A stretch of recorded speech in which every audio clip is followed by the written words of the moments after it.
I think manifesto అన్నది నిజంగా అర్థం వచ్చినది. మేనిఫెస్టో అంటే ఎంత పవిత్రమైన గ్రంథము, దానికి ఉండాల్సినంత ప్రాధాన్యత ఎప్పుడొచ్చింది అంటే అది కేవలం ఈ 5 సంవత్సరాల్లో, ఈ 58 నెలల కాలంలోనే అని కూడా చెప్పడానికి నిజంగా చాలా గర్వపడతా ఉన్నా. ఎందుకంటే గతంలో అంతా మనం చూసేవాళ్ళం, మేనిఫెస్టోలు అంటూ చెప్పేవాళ్ళు ఎన్నికలప్పుడు రంగురంగుల కాగితాలతో, రంగురంగుల ఆశలతో, రంగురంగుల అబద్ధాలకు రెక్కలు తొడిగి ఒక డాక్యుమెంట్నిలా చూపించేవాళ్ళు. ఎన్నికలు అయిపోయిన తర్వాత ఆ డాక్యుమెంట్ ఎక్కడుంది అని ఎవరైనా వెతికినా కూడా కనపడని పరిస్థితి. ఎన్నికలు అయిపోయిన తర్వాత ఆ మేనిఫెస్టో డాక్యుమెంట్ ఎక్కడ దొరుకుతుంది అని అంటే చెత్తబుట్టలో కూడా దొరకని అధ్వానమైన పరిస్థితులు మనమంతా చూసాం. కానీ మొట్టమొదటిసారిగా ఒక మేనిఫెస్టోను ఒక బైబిల్గా, ఇది 2019 మన మేనిఫెస్టో,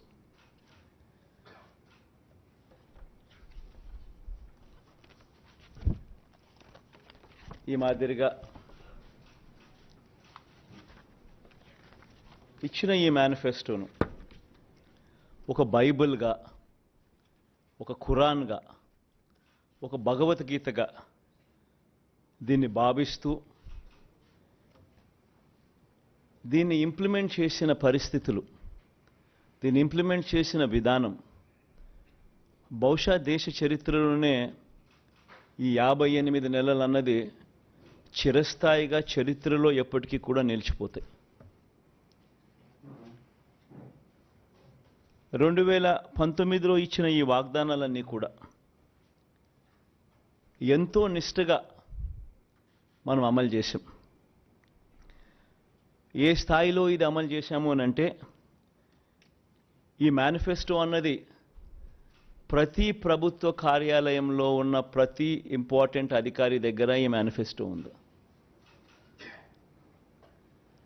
ఏ స్థాయిలో ఇది అమలు చేశాము అని అంటే, ఈ మేనిఫెస్టో అన్నది రాష్ట్రంలో ఉన్న ప్రతి ఇంట్లో కూడా ఉంది. అంటే అన్నిసార్లు ఈ మేనిఫెస్టో వాళ్ళ ఇళ్ళకు పంపించాం. ప్రతి సంవత్సరం తర్వాత ఇదిగో ప్రోగ్రెస్ రిపోర్ట్, ఇదిగో అక్క, ఇదిగో చెల్లెమ్మ, ఇదిగో ప్రోగ్రెస్ రిపోర్ట్, ఇదిగో మా మేనిఫెస్టో, చెప్పినటువన్నీ మీరే టిక్ చేయండి అని మొట్టమొదటి సంవత్సరంలో 88%, 85%, 86% మొట్టమొదటి సంవత్సరంలో టిక్కు పెడితే చివరికి వచ్చేసరికి 99.5%, 99 ఎంత ధనంజయ్, ఎంత 99 చివరికి వచ్చేసరికి అలా 99% పైచిలుకు, 99% పైచిలుకు మేనిఫెస్టోను మనం ఇంప్లిమెంట్ చేసి ప్రజల చేతుల్లో ఇచ్చిన పరిస్థితి. ఇలా ఈ మేనిఫెస్టోను ప్రతి ఇంట్లో కూడా చేర్చిన పరిస్థితులు ఎప్పుడైనా ఉన్నాయి, ఏదైనా ప్రభుత్వం చేసింది అని అంటే అది కూడా ఈ 58 నెలల కాలంలోనే జరిగిందని కూడా చెప్పడానికి గర్వపడతా ఉన్నా. నవరత్నాల పాలనకు నిజంగా అర్థం చెబుతూ ఏకంగా ఈ 58 నెలల కాలంలోనే, ఈ 58 నెలల కాలంలోనే ఏకంగా 2,70,000 కోట్ల రూపాయలు, మళ్ళా రిపీట్ చేస్తా ఉన్నా, ఏకంగా 2,70,000 కోట్ల రూపాయలు డిబిటీగా, అంటే నేరుగా నా అక్క చెల్లెమ్మల కోసం నేను బటన్ నొక్కడం, నా అక్క చెల్లెమ్మల కుటుంబాల ఖాతాల్లోకి నేరుగా డబ్బులు వెళ్ళిపోవడం, నేరుగా వారి చేతికి అది అందడం, ఇదొక హిస్టరీ.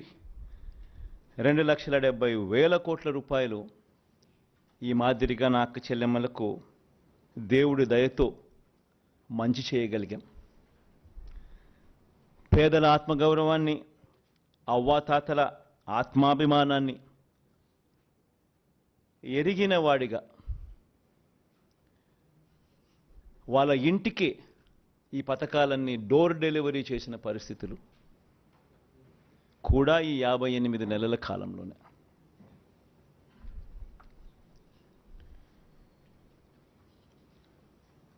2019లో మనం మేనిఫెస్టో రిలీజ్ చేసేటప్పుడు కూడా చాలామంది మన వాళ్ళల్లో కూడా నాతో అన్నారు, సాధ్యమేనా ఇది అని.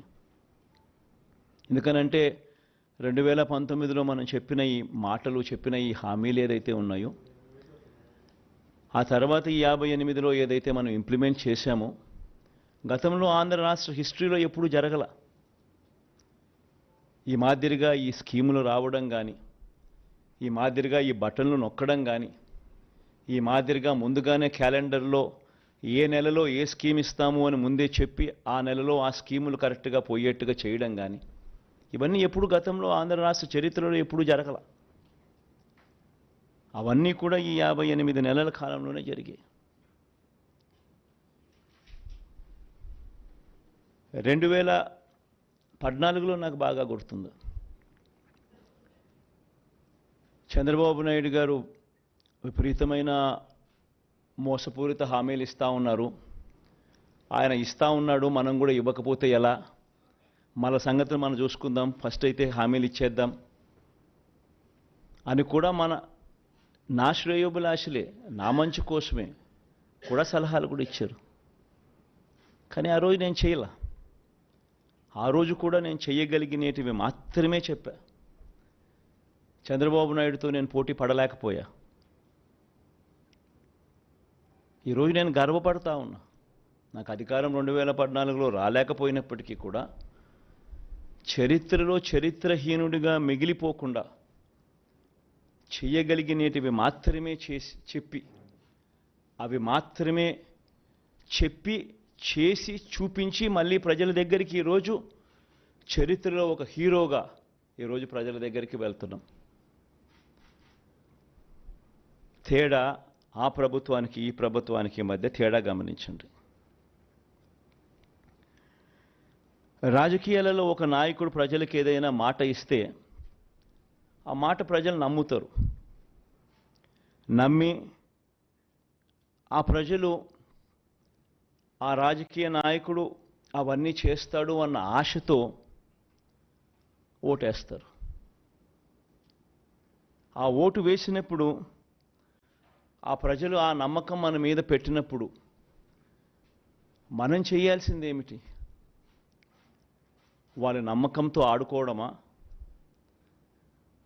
వారి మనోభావాలతో ఆడుకోవడమా? వారి జీవితాలతో ఆడుకోవడమా? మనం చేయాల్సింది వాళ్ళ ఇంట్లో వాళ్ళ బిడ్డగా చెప్పిన ప్రతి మాట అమలు చేస్తూ వాళ్ళను చెయ్యి పట్టుకుని నడిపించగలగడమే లీడర్షిప్ అంటే.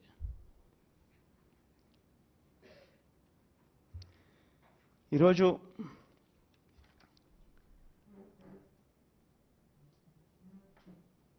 పేదవాళ్ళ పరిస్థితి ఏమిటి, ఎలా ఉన్నారు,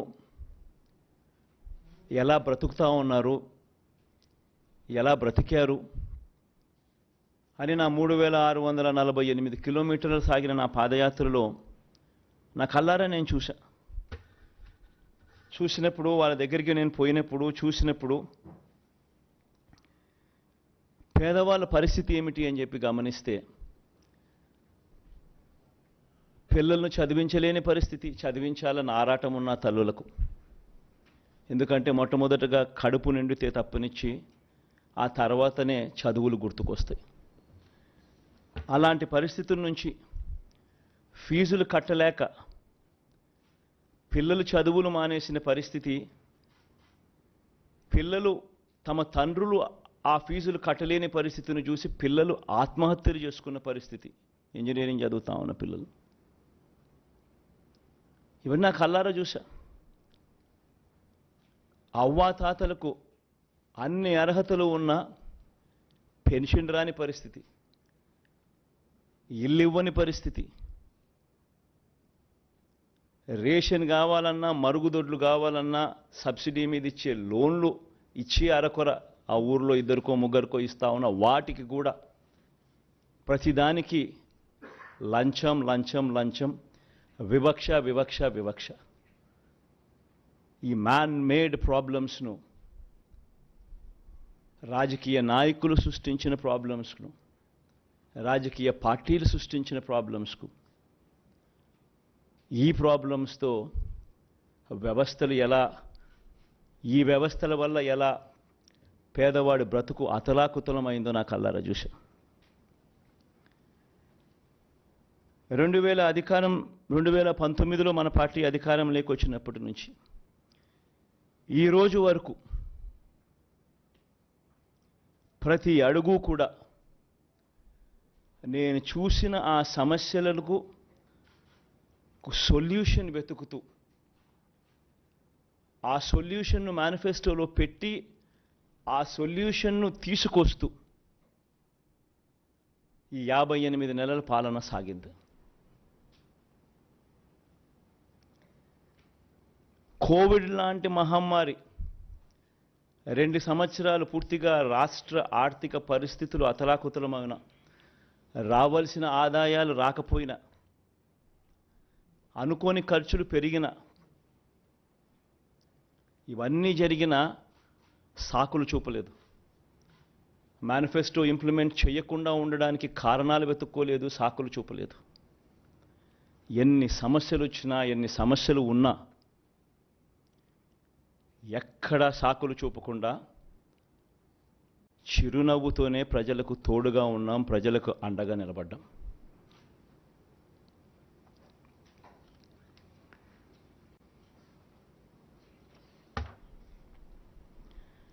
మేనిఫెస్టో అన్నది ఇంప్లిమెంట్ చేస్తూ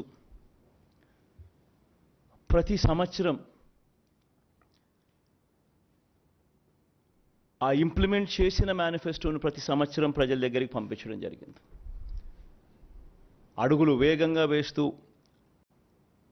జూన్లో మనం ప్రమాణ స్వీకారం చేశాం. ఆగస్టు కల్లా వాలంటీర్ వ్యవస్థను తీసుకొచ్చాం. అక్టోబర్ 2వ తారీఖు కల్లా గాంధీ జయంతి నాటికల్లా సచివాలయ వ్యవస్థను తీసుకొచ్చేసాం.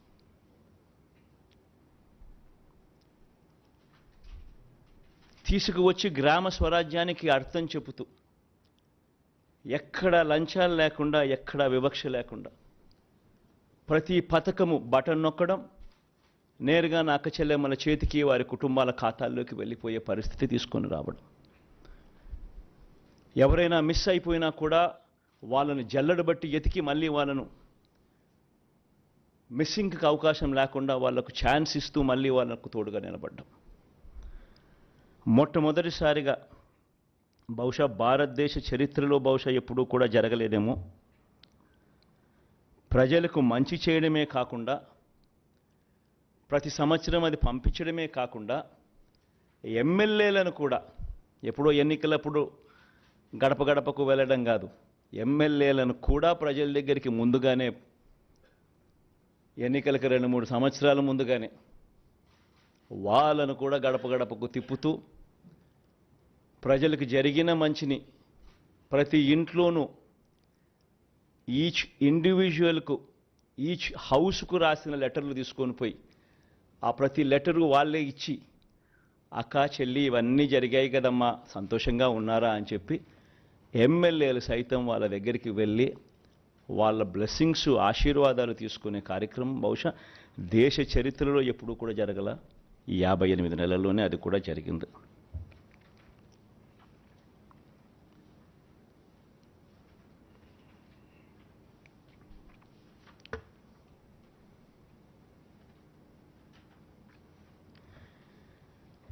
ఎందుకు నేను ఈ మాటలన్నీ కూడా ఎందుకు చెప్తా ఉన్నానంటే, మేనిఫెస్టో అన్నది ఎందుకింత పవిత్ర గంధము, దానికింత శాంక్టిటీ ఎందుకు ఉండాలి అని అంటే కారణం ఏంటనంటే, ఆ మేనిఫెస్టోలో మనం చెప్పిన వాగ్దానాలు, ఆ మేనిఫెస్టోలో మనం చెప్పిన మాటలతో ఆ తర్వాత అధికారంలోకి వచ్చిన ఆ పార్టీ, అధికారంలోకి వచ్చిన వాళ్ళు అవి చెయ్యకపోతే పేదల బ్రతుకులు ఏ రకంగా చిన్నాభిన్నమవుతాయి అన్నదానికి ఉదాహరణ. మన ప్రభుత్వం ఈ 58 నెలల మన ప్రభుత్వం కన్నా ముందు ఒక్కసారి ఏం జరిగింది, అప్పట్లో చంద్రబాబు నాయుడు గారు, ఆయన కూటమి, అప్పట్లో వాళ్ళ మేనిఫెస్టోలో వాళ్ళు ఏం చెప్పారు, వాళ్ళు చేయని కారణంగా ప్రజల బ్రతుకులు ఏ రకంగా చిన్నాభిన్నమయ్యాయి అన్నది ఒక్కసారి గమనించాల్సిన అవసరం కూడా ఉంది. ఈ డాక్యుమెంట్ బహుశా మీ అందరికీ కూడా చూసే ఉంటారు. ఎందుకనంటే ఈ డాక్యుమెంటు ముఖ్యమైన అంశాలు అని అంటూ 2014లో సాక్షాత్తు ఇదే ముగ్గురు, ఇప్పుడున్న ముగ్గురే కూటమిగా ఏర్పడి ముగ్గురు ఫోటోలు పెట్టి కింద చంద్రబాబు నాయుడు గారి సంతకం కూడా కనిపిస్తుంది. ముఖ్యమైన అంశాలు అని అంటూ ఈ పాంఫ్లెట్ 2014 ఎన్నికలకు ముందు ప్రతి ఇంటికి పంపించారు. ఈ పాంఫ్లెట్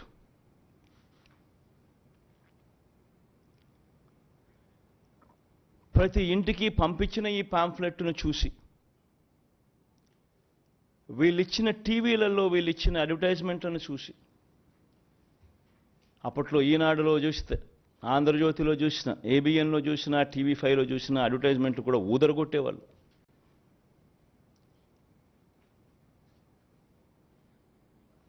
ఒక చెయ్యి ఒక తల్లి చేతిలో, ఒక తల్లి మెడలో మంగళసూత్రం ఒక చెయ్యి లాగేస్తూ ఉంటుంది.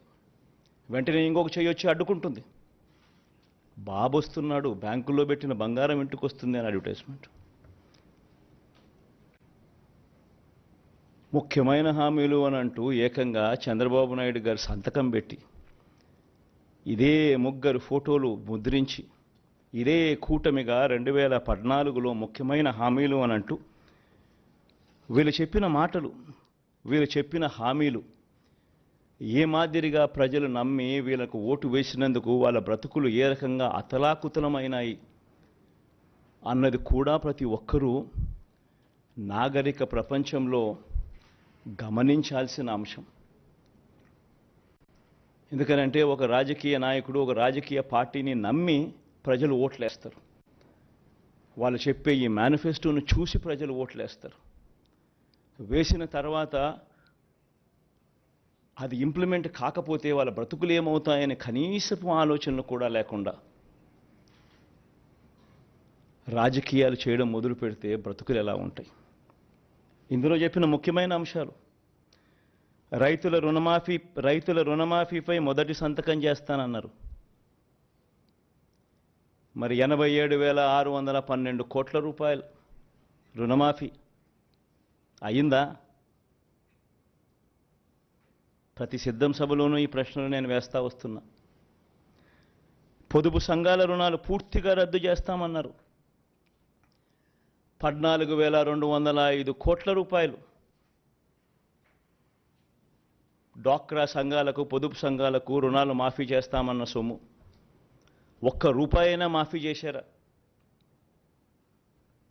ఇంకా ముందుకు పోతే వీళ్ళ ముఖ్యమైన హామీలంటూ ఇంకా ముందుకు పోతే ఆడబిడ్డ పుట్టిన వెంటనే మహాలక్ష్మి పథకం కింద 25,000 రూపాయలు బ్యాంకులో డిపాజిట్ చేస్తామన్నారు. 25,000 కదా దేవుడెరుగు, ఒక్క రూపాయి అయినా డిపాజిట్ చేశారా?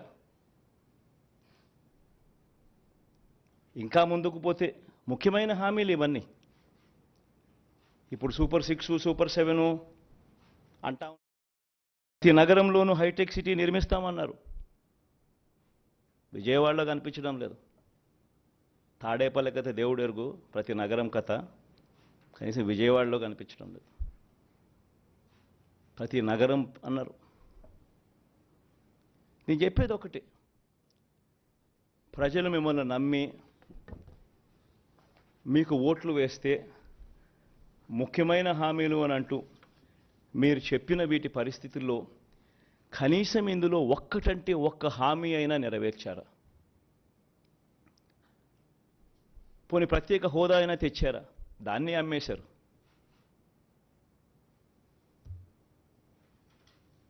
అదే నోట్తోనే ప్రత్యేక హోదా ఏమైనా సంజీవినా అని చెప్పి మళ్ళీ వెటకారం కూడా చేశారు.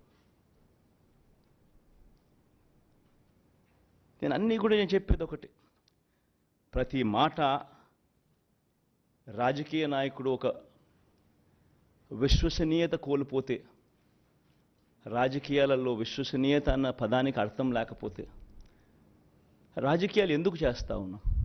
ఎవరి కోసం చేస్తూ ఉన్నాం? దేనికోసం చేస్తూ ఉన్నాం? చనిపోయిన తర్వాత ప్రతి పేదవాడి గుండెల్లో, ప్రతి ఇంట్లో మన ఫోటో ఉండాలి, ప్రతి గుండెలో మన ఫోటో ఉండాలి అనే తాపత్రయం లేనప్పుడు రాజకీయాలు ఎందుకు చేయాలి?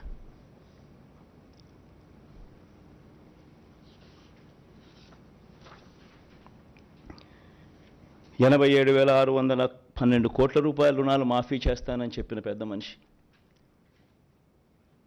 87,612 కోట్ల రూపాయల రుణాల కథ దేవుడు ఎరుగు.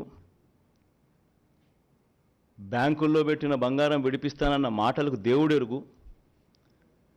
అంతదాకా అందుతా ఉన్న సున్నా వడ్డీ కూడా రైతులకు ఎగరగొట్టారు.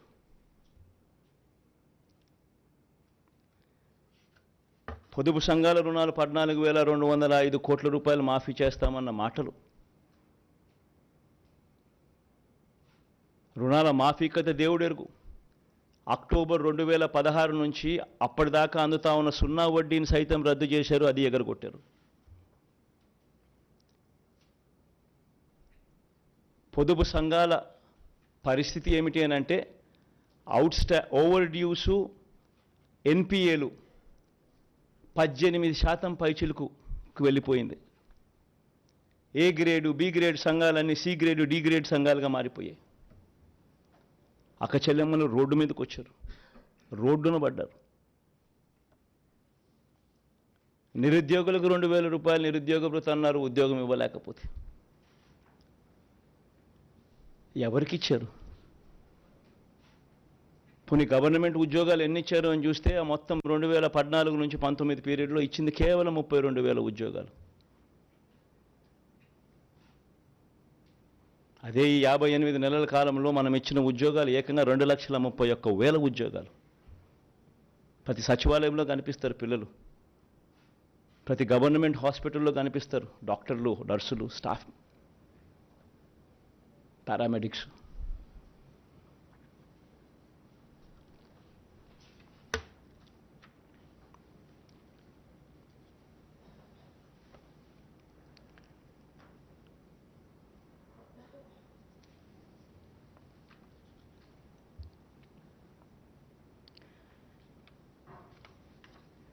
ఈరోజు 2019లో మన ప్రభుత్వం అధికారంలోకి వచ్చిన తర్వాత ఈ మాదిరిగా మేనిఫెస్టో అని చెప్పి దీన్ని చూపించి మనం అధికారంలోకి వచ్చిన తర్వాత ఇందులో చెప్పిన హామీలు ఏకంగా 99% అమలు చేసి ఎప్పుడు జరగని విధంగా ఈరోజు రిఫార్మ్స్ కూడా కనిపిస్తూ ఉన్నాయి, సంస్కరణలు కూడా కనిపిస్తూ ఉన్నాయి. ఈరోజు మొట్టమొదటిసారిగా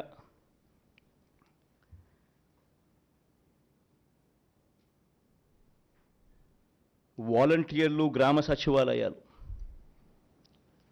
ఈరోజు గ్రామ స్వరాజ్యానికి నిజంగా అర్థం చెబుతూ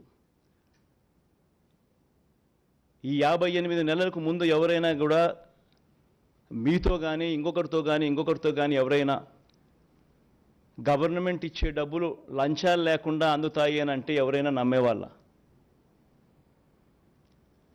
వివక్ష లేకుండా అందుతుందంటే నమ్మేవాళ్ళ? నేరుగా ఎవరు చుట్టూ తిరగాల్సిన పని లేకుండా మీ ఇంటికే వస్తాయంటే నమ్మేవాళ్ళ? మొట్టమొదటిసారిగా ట్రాన్స్ఫర్మేషన్.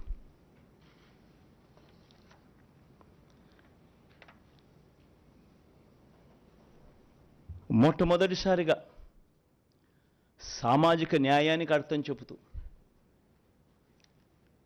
నా నా నా నా అని పిలుచుకుంటూ నా ఎస్సీలు, నా ఎస్టీలు, నా బీసీలు, నా మైనారిటీలను పిలుచుకుంటూ మొట్టమొదటిసారిగా సామాజిక న్యాయం కనపడేట్లుగా ఈరోజు డిస్ప్లే అవుతూ ఉంది. 68% మంత్రి పదవులు ఈరోజు ఎస్సీ, నా ఎస్టీ, నా బీసీ, నా మైనారిటీ వర్గాలే. 5 మంది డిప్యూటీ సీఎంలలో 4 డిప్యూటీ సీఎంలు నేను నా నా నా నా అని పిలుచుకునే ఈ వర్గాలే. ఏకంగా చట్టం చేసి 50% రిజర్వేషన్లు అమలయ్యేట్టుగా చేసిన పరిస్థితులు కూడా ఈ 58 నెలల కాలంలోనే. పదవులు అయితేనేమి, నామినేషన్ మీద ఇచ్చే వర్కులు అయితేనేమి. మొట్టమొదటిసారిగా 175 అసెంబ్లీ స్థానాలుంటే, 25 ఎంపీ స్థానాలుంటే, ఉన్న 200 స్థానాలకు గాను మొట్టమొదటిసారిగా ఏకంగా 50%, అంటే 100 స్థానాలు నా ఎస్సీ, నా ఎస్టీ, నా బీసీ, నా మైనారిటీ వర్గాలకు ఇచ్చిన చరిత్ర ఈ ఆంధ్ర రాష్ట్రంలో ఎప్పుడైనా జరిగిందా? కొన్ని దేశంలో ఎక్కడైనా జరిగిందా? ఎవరైనా ఏ రాజకీయ పార్టీ అయినా ఇచ్చిందా? 50%. సామాజిక న్యాయం అన్నదానికి ఒక అర్థం చెబుతూ మాటల్లో కాదు చేతల్లో చూపించిన పాలన కూడా ఇక్కడ జరిగింది.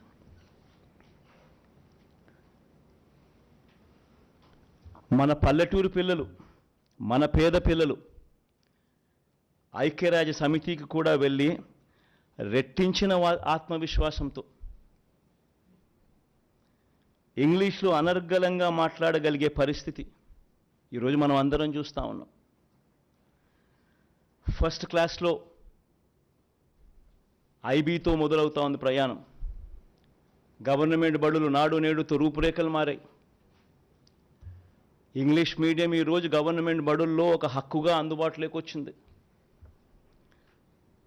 మరో 10 సంవత్సరాలలో ఇదే పాలన కొనసాగితే, మరో 10-15 సంవత్సరాలలో జరగబోయే మార్పులు ఒక్కసారి గమనించండి, ఒకసారి ఊహించండి. మరో 10-15 సంవత్సరాలు ఇదే పాలన కొనసాగితే, ఈరోజు 1వ తరగతి పిల్లాడు ఐబీ ఫస్ట్ క్లాస్ ఈరోజు జాయిన్ అవుతున్నాడు. 2035న 10th క్లాస్లో ఆ పిల్లోడు ఐబీ ఎగ్జామ్ రాస్తాడు. ఈరోజు మొట్టమొదటిసారిగా ప్రఖ్యాత విశ్వ విద్యాలయాలు, universities, Oxford, Stanford, Harvard, MIT, LSC వంటి యూనివర్సిటీస్తో వారికి సంబంధించిన కోర్సులు ఈరోజు మన డిగ్రీలకు అనుసంధానం చేసి ఆన్లైన్ ద్వారా వాళ్ళ చేతనే సర్టిఫికెట్లు ఇచ్చే గొప్ప అనుసంధానం మన డిగ్రీలతో ఇప్పుడు జరిగింది. 10 సంవత్సరాలకు 2035 నాటికి ఐబీలో 10th క్లాస్ సర్టిఫికెట్ తీసుకుంటారు మన పిల్లలు. Village clinic, family doctor concept, ఆరోగ్య సురక్ష ప్రతి ఇంటికి జల్లడబడుతూ, విస్తరించిన ఆరోగ్యశ్రీ, ఆరోగ్య ఆశ్ర, మరో 3 అడుగులు ముందుకు, మరో 4 అడుగులు ముందుకు వేస్తే అక్కడే ఆర్బీకే రైతు భరోసా కేంద్రం, రైతన్నలను చెయ్యి పట్టుకుని నడిపిస్తూ అక్కడే నాణ్యమైన విత్తనాలు, పంటల కొనుగోలు, నాణ్యమైన విత్తనాల supply, pesticide supply, fertiliser supply దగ్గర నుంచి మొదలు పెడితే పంటల కొనుగోలులో కూడా దళారీలు లేకుండా వ్యవస్థ అక్కడే. ఇంకొక 4 అడుగులు ముందుకు వేస్తే అక్కడే ఇంగ్లీష్ మీడియం బడులు, నాడు నేడుతో మార్పు చెందిన బడులు. ఇవన్నీ కూడా మరో 10-15 సంవత్సరాలు ఇలానే కొనసాగితే, మరో 15 సంవత్సరాలు ఇలాగే జరిగితే ఏ రకంగా ట్రాన్స్ఫర్మేషన్ జరుగుతుంది అన్నది ఆలోచన చేయమని అడుగుతా ఉన్నా.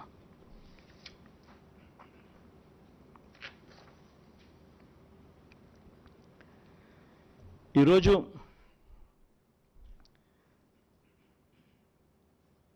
నేను ఇంతకుముందు చూపించా, ఇదే మేనిఫెస్టో చూపించా. 2019లో మనం చూపించిన మేనిఫెస్టో చూపించా. ఏ రకంగా ప్రతిదీ అమలు చేసి ఏ రకంగా చేశాము అన్నది చూపించా. ఏ రకంగా గతంలో ఎప్పుడూ కూడా జరగని విధంగా, ఏ రకంగా ఈ స్కీమ్స్ ఏమైతే ఉన్నాయో ఎప్పుడు వినని విధంగా తీసుకొచ్చిన పాలన చూపించాం. అదేవిధంగా దానికన్నా ముందు 2014లో ఏ రకంగా చంద్రబాబు నాయుడు గారు చేశారు, 2014లో ఆయన ఇచ్చిన దొంగ హామీల మేనిఫెస్టోను కూడా చూపించాం. ముఖ్యమైన హామీలు అంటూ ఆయన చేసినవి చూపించాం, చెయ్యనిటివి చూపించాం. ఇప్పుడు మళ్ళీ సూపర్ 6 అంటున్నాడు, మళ్ళీ సూపర్ 7 అంటున్నాడు చంద్రబాబు నాయుడు గారు.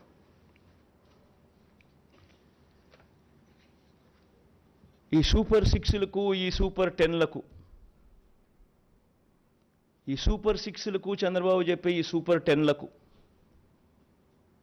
అసలు ఎంత ఖర్చు అవుతుంది? ఇది సాధ్యమేనా? మళ్ళీ చంద్రబాబు నాయుడు గారు 2014లో మాదిరిగానే చంద్రబాబు నాయుడు గారు మళ్ళీ ఇదే హిస్టరీ రిపీట్స్, మళ్ళీ ఇదే కూటమి, ఇదే సంతకం, మళ్ళీ ఇదే హిస్టరీ రిపీట్స్, మళ్ళీ మోసం చేసేందుకు ఇదే మాదిరిగా సూపర్ 6 సూపర్ 10 అంటూ మళ్ళీ ప్రజల జీవితాలతో చెలగాటలాడడం, దానికి అయ్యే ఖర్చు సాధ్యమేనా అన్నది ఒక్కసారి గమనించినట్టయితే, నేను ఒకసారి చెప్తా ఉన్నా, మనం 2019లో ఎప్పుడూ చూడని విధంగా, ఎప్పుడూ జరగని విధంగా ఈ 2019లో మనం ఇంప్లిమెంట్ చేసిన ఈ స్కీమ్స్, ఇంప్లిమెంట్ చేసిన మన ఈ రిఫార్మ్స్, ఇంప్లిమెంట్ చేసిన ఈ మేనిఫెస్టో సంవత్సరానికి దాదాపుగా డీబీటీ, నాన్ డీబీటీ రెండు కలిపితే కూడా, అంటే నాన్ డీబీటీ అంటే ఇళ్ల స్థలాలు, ట్యాబ్స్, పిల్లలకి ఇచ్చే ట్యాబ్స్, విద్యా కానుక, గోరుముద్ద, ఇటువంటివన్నీ, ఈ డీబీటీ, నాన్ డీబీటీ రెండు కలిపితే కూడా సంవత్సరానికి దాదాపుగా 70,000 కోట్ల రూపాయలు మనం ఖర్చు అయింది. ఎక్కడ లంచాలు లేకుండా, ఎక్కడ వివక్ష లేకుండా, ఎప్పుడు జరగని విధంగా మార్పులు తీసుకొస్తూ అడుగులు ముందుకు వేస్తే, గతంలో ఆంధ్ర రాష్ట్ర చరిత్రలో ఎప్పుడు చూడని విధంగా పరిపాలన జరిగితే, ఈ మాదిరిగా ఎంతో కష్టపడితే 70,000 కోట్ల రూపాయలు దాదాపుగా మనం ఇవ్వగలిగాం. ఈరోజు చంద్రబాబు చెప్తా ఉన్న డీబీటీ సూపర్ 6 సూపర్ 10లు ఒకసారి గమనిస్తే, ఆయన చెప్తా ఉన్న ఈ సూపర్ 6లు సూపర్ 10లే 121,619 కోట్లు అవుతా ఉన్నాయి. ఈ 120,619 కోట్ల రూపాయలకు కొన్ని పథకాలు ఏదైతే జగన్ చేస్తూ ఉన్నాడో అది ఆపడం ఎవరి చేత కాదు. అటువంటి కొన్ని పథకాలు ఉన్నాయి. అటువంటి పథకాలు, నెక్స్ట్ స్లైడ్, అటువంటి కొన్ని పథకాలు చూడండి. ఫీజు రీయింబర్స్మెంటు, ఈరోజు పూర్తి ఫీజు రీయింబర్స్మెంటు జగనన్న విద్యాదీవెన ఇస్తూ ఉన్నాడు, వసతిదీవెన ఇస్తూ ఉన్నాడు. దాన్ని ఆపడం ఎవరి చేత కాదు. ఆరోగ్యశ్రీ ఇస్తూ ఉన్నాడు జగన్, దాన్ని ఆపడం ఎవరి చేత కాదు. సంపూర్ణ పోషణం ఇస్తూ ఉన్నాడు, అంటే లాక్టేటింగ్ మదర్సు, ప్రెగ్నెంట్ మదర్సు, 6 ఏళ్ల దాకా ఉన్న పిల్లలకు సంబంధించిన సంపూర్ణ పోషణం ఆపడం ఎవరి చేత కాదు. ఫ్రీ రైస్ ఇస్తూ ఉన్నాడు జగన్. కేంద్రం ఇస్తూ ఉన్నది ఒక పర్సంటేజే, మిగిలింది రాష్ట్ర ప్రభుత్వం ఇస్తూ ఉంది. 1,48,00,000లో కేంద్రం అప్రాక్సిమేట్గా 90 లక్షలకి ఇస్తుంది, మిగతాన్ని మనం ఇస్తాం. అది కూడా మనం క్వాలిటీ పెంచి ఇస్తూ ఉన్న బియ్యం. సో దానికి ఖర్చు 18,50,000 మంది రైతన్నలకు ఫ్రీ ఎలక్ట్రిసిటీ ఇస్తూ ఉన్నాం. రైతన్నలకు గోరుముద్ద, చిన్నపిల్లలకు పెట్టే గోరుముద్ద జగన్ చేస్తూ ఉన్నాడు, చేయక తప్పదు దేవుడికి. ఇటువంటి ఈ పథకాలకు మరో 29,100 కోట్లు ఏ ప్రభుత్వమైనా చేయక తప్పని ఖర్చు. రెండు కలిపితే 1,50,718 కోట్లు. నేను అడుగుతా ఉన్నా, జగన్ ఎంతో కష్టపడితే, ఎప్పుడు జరగని విధంగా పాలన చూపిస్తే 70,000 కోట్ల రూపాయలు చాలా కష్టపడితే చేయగలుగుతా ఉన్నాడు. మరి 1,50,000 కోట్ల రూపాయలతో ఆయన సూపర్ 6 అంటాడు, సూపర్ 10 అంటాడు. ఈ మాదిరిగా ప్రజలను అడ్డగోలుగా మళ్ళీ మోసం చేసేందుకు అడుగులు ముందుకు వేస్తూ ఉన్నారు అని అంటే, ఇది సాధ్యమయ్యేదేనా? సాధ్యం కాదని తెలిసి ఒక రాజకీయ నాయకుడు ఈ మాదిరిగా రిపీటెడ్గా, I repeat that word, habitual offender, I repeat that word, 2014లో ముఖ్యమైన అంశాలంటూ ఈ మాదిరిగా సంతకం పెట్టి ఇంటింటికి పంపించి ముఖ్యమైన అంశాలంటూ మోసం చేసిన ఈ వ్యక్తి, ఇదే కూటమిలో ఉన్న ఇదే ముగ్గురి ఫోటోలు పెట్టి తన సంతకం పెట్టి మోసం చేసిన ఈ వ్యక్తి మళ్ళీ ఇదే హిస్టరీ రిపీట్స్ అన్నట్టుగా మళ్ళీ 2024లో మళ్ళీ ఇదే మాదిరిగా సాధ్యం కాని హామీలతో అబద్ధాలకు రెక్కలు కడుతూ ఈ మాదిరిగా సాధ్యంగాని హామీలతో 1,50,000 కోట్లకు సంబంధించి ఈ మాదిరిగా ఆయన చేయడం, మోసం చేసేదానికి అడుగులు వేయడం దొంగతనం కన్నా, దొంగల కన్నా అన్యాయం కాదా అని అడుగుతా ఉన్నా. 420 కాదా, చీటింగ్ కాదా అని అడుగుతా ఉన్నా. ఆలోచన చేయండి. ఇవన్నీ కూడా నేను మీకు విడిచిపెడతా వస్తా ఉన్నా, మీ మనసులకే విడిచిపెడతా ఉన్నా. ఒక రాజకీయ నాయకుడు అంటే ఎలా ఉండాలి? ఒక మాట చెప్తే ఆ మాట మీద తాను నిలబడతాడు అన్న నమ్మకం ఉండాలి. ఒక రాజకీయ నాయకుడు, ఏ కార్యకర్త అయినా పలాని రాజకీయ నాయకుడిని చూసినప్పుడు అదుగో ఆ రాజకీయ నాయకుడు మా నాయకుడు, అదుగో అతడే మా లీడర్, కాలర్ ఎగరేసుకొని చెప్పాలి. కానీ ఈ మాదిరిగా చేస్తే కాలర్ ఎగరేసుకొని చెప్పడం కదా దేవుడు ఎరుగు. ప్రజలు ఎక్కడన్నా కనిపెడితే ఎలక్షన్లు అయిపోయిన తర్వాత ప్రజలు అక్కడ వస్తున్నారంటే ఈ దొడ్డిదావరం ఈ పక్క పోయే కార్యక్రమం జరుగుతుంది.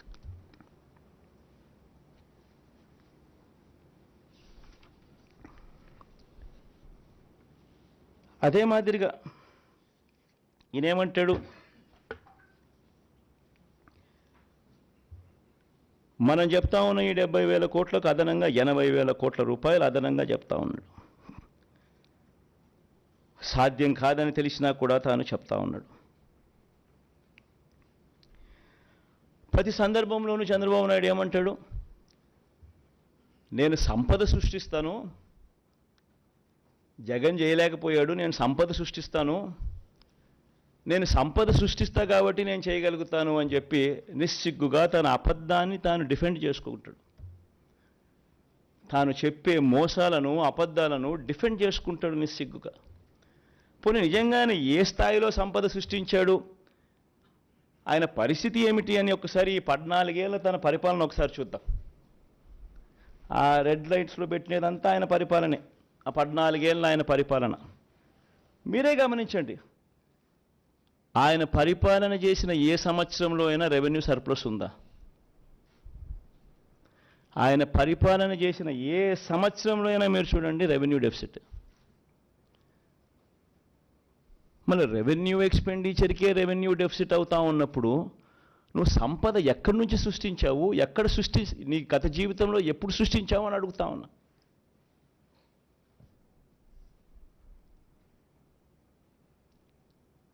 It's reality. అదే చంద్రబాబు నాయుడు ముందు పరిపాలన కానీ, చంద్రబాబు నాయుడు లేని పరిపాలన కానీ ఒక్కసారి చూస్తే అంత రెవెన్యూ సర్ప్లసే కనిపిస్తుంది. ఇన్ని సంవత్సరాలు రెవెన్యూ డెఫిసిట్ ఎవరి రెజ్యూమ్లో ఉండదు. ఏదో 1 సంవత్సరం ఉండొచ్చేమో, 2 సంవత్సరాలు ఉండొచ్చేమో రెవెన్యూ డెఫిసిట్. కానీ ఈ మాదిరిగా ఇన్ని సంవత్సరాలు ప్రతి సంవత్సరం రెవెన్యూ డెఫిసిట్ అనేది ఒక్క చంద్రబాబు నాయుడు హయాంలో మాత్రమే జరుగుతుంది. మళ్ళా ఇది రియాలిటీ అయి కనిపిస్తూ ఉండగానే సంపద సృష్టిస్తానంటాడు. సృష్టించలేదు అని చెప్పి లెక్కలు చెప్తా ఉన్నాయి, కనిపిస్తూ ఉన్నాయి. ప్రతి సంవత్సరం రెవెన్యూ డెఫిసిట్ కనిపిస్తూ ఉంది ఆయన హయాం అంతా.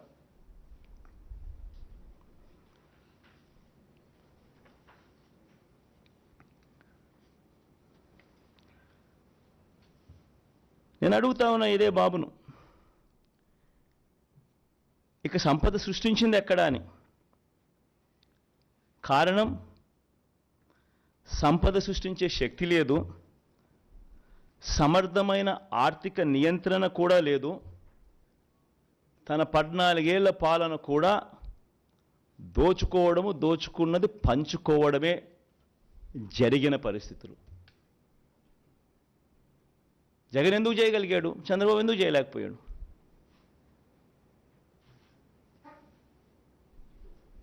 ఇక్కడ కరప్షన్ లేదు కాబట్టి, వివక్ష లేదు కాబట్టి బటన్లు ఇది కాక ఇంకా ఫర్దర్గా ముందుకు పోదాం. Non government guaranteed debt of state పై పిఎస్యూస్ కూడా తీసుకుందాం, అది కూడా తీసుకుందాం. దానికి చూస్తే total debt of power sector corporations 29,000 కోట్లు ఉంటే ఆయన 69,000 తీసుకుపోతే మన దాంట్లో 1,06,000 కోట్లకు పోయింది. Payables on account of power purchases, discoms liability చూసుకుంటే ఆయన హయాంలో 21,000కి ఎగబాకితే మన హయాంలో 8,500 తగ్గింది. అంటే వాళ్ళ డబ్బులు మనం కట్టినాం కాబట్టి మనది కొంచెం పెరిగింది అక్కడ. Total liabilities of power sector 2 కలిపితే వచ్చే అమౌంట్ ఈ non guaranteed power liabilities and payable category 3 కూడా కలుపుకుంటే కూడా ఆయన హయాంలో 81,000కి ఎగబాకితే మన హయాంలో తగ్గి మనం కట్టాం కాబట్టి తగ్గి 69,000కి తగ్గింది.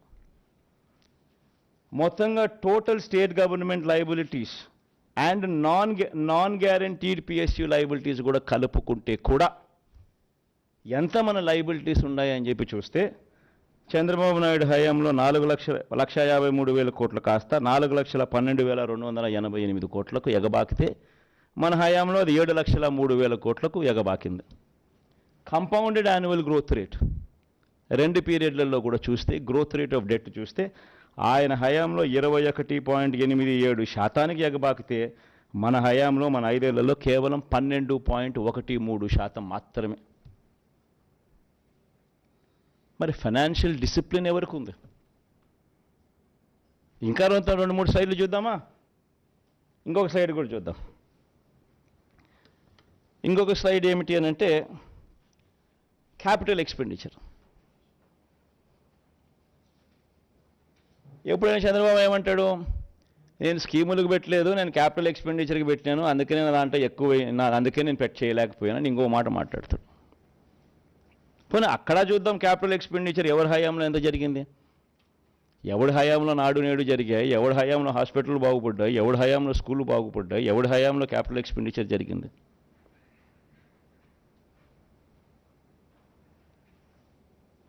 ఆయన హయాం చూస్తే క్యాపిటల్ ఎక్స్పెండిచర్ సంవత్సరానికి యావరేజ్ కింద 15,227 కోట్లు అయితే మన హయాంలో క్యాపిటల్ ఎక్స్పెండిచర్ 17,757 కోట్లు. కొత్తగా 4 సీపోర్ట్లు కడతా ఉన్నాం, కొత్తగా 10 ఫిషింగ్ హార్బర్లు కడతా ఉన్నాం, కొత్తగా 6 ఫిష్ ల్యాండింగ్ సెంటర్లు కడతా ఉన్నాం, కొత్తగా 17 మెడికల్ కాలేజీలు కడతా ఉన్నాం, నాడు నేడుతో స్కూళ్ళు రూపురేఖలు మారుస్తూ ఉన్నాం, హాస్పిటల్ రూపురేఖలు మారుస్తూ ఉన్నాం. ఇవన్నీ ఇప్పుడు జరుగుతూ ఉన్నాయి, కళ్ళెదుటే కనిపిస్తూ ఉన్నాయి. ఇన్ఫ్యాక్ట్ ఇవన్నీ కూడా మన కోవిడ్ 2 సంవత్సరాలు ఉన్నప్పటికీ మోస్ట్ ఇంపార్టెంట్ పాయింట్ అది గుర్తుపెట్టుకోవాల్సింది అందరూ కూడా. 2 సంవత్సరాలు కోవిడ్ వెంటాడిన పరిస్థితుల్లో కూడా రాష్ట్ర ఆదాయాలు తగ్గిన పరిస్థితుల్లో కూడా జగన్ పర్ఫార్మెన్స్ ఇది, చంద్రబాబు పర్ఫార్మెన్స్ అది. పోనీ ఇంకొక సైడ్ కూడా ముందుకు పోదామా? ఇంకొకది మన share of GSDP in GDP of the country. Next slide ఇవ్వమ్మా.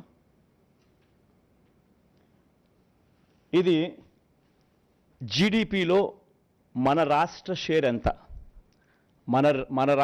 మన వాటా అంటే పురోగతి అనేది ఏమిటి, దేశ ఖజానాకు మనం ఎంత ఇవ్వగలుగుతున్నాం అది చూస్తే చంద్రబాబు నాయుడు హయాంలో 4.47% కాంట్రిబ్యూషన్ ఉంటే మన హయాంలో 4.83% కాంట్రిబ్యూషన్. అంటే గ్రోత్ పెరిగి ఇంత డిఫికల్ట్ పీరియడ్లో కోవిడ్ ఉన్న సమయంలో కూడా గ్రోత్ పెరిగి, రాష్ట్ర గ్రోత్ పెరిగి దేశానికి మనం కాంట్రిబ్యూట్ చేస్తాన్న దాంట్లో 4.83% వర్సెస్ 4.47% చంద్రబాబు నాయుడు రెజ్యూమ్. అంటే ఎవరి హయాంలో గ్రోత్ ఉంది, ఎవరి హయాంలో అభివృద్ధి ఉంది, ఎవరి హయాంలో క్యాపిటల్ క్రియేషన్ జరిగింది, ఎవరి హయాంలో సంక్షేమము అభివృద్ధి రెండూ కూడా బ్రహ్మాండంగా ఉరుకులు పరుగులు వేస్తూ పరిగెత్తింది. ఇంకొకటి చూద్దామా? ఇంకొకటి అంటాడు జగన్ ట్యాక్స్లు ఎక్కువ వేస్తూ ఉన్నాడు, ఇక్కడేమో జగన్ ఏమో ఒక పక్క ఇస్తాడు, మరో పక్క ట్యాక్సులతో బాధేస్తాడు అని చెప్పి ఇంకొకటి మాట కూడా మన మీద మాట్లాడతారు. అది చూద్దామా? పోనీ tax burden as a percentage of GSDP. Chandrababu Naidu హయాంలో tax burden as a percentage of GSDP చూస్తే 6.57% అయితే జగన్ హయాంలో అది 6.35%. మరి ఎవరి హయాంలో ఎవరు ట్యాక్సులతో బాధారయ్యా? ఇవన్నీ కూడా సోర్సెస్, ఇవన్నీ కూడా కనిపించే సోర్సులు. ఆర్బీఐలు, కాగులు, స్టేట్ బడ్జెట్ డాక్యుమెంట్స్, అన్ని చోట్ల ఇవన్నీ కనిపించే డాక్యుమెంట్స్ ఇవన్నీ.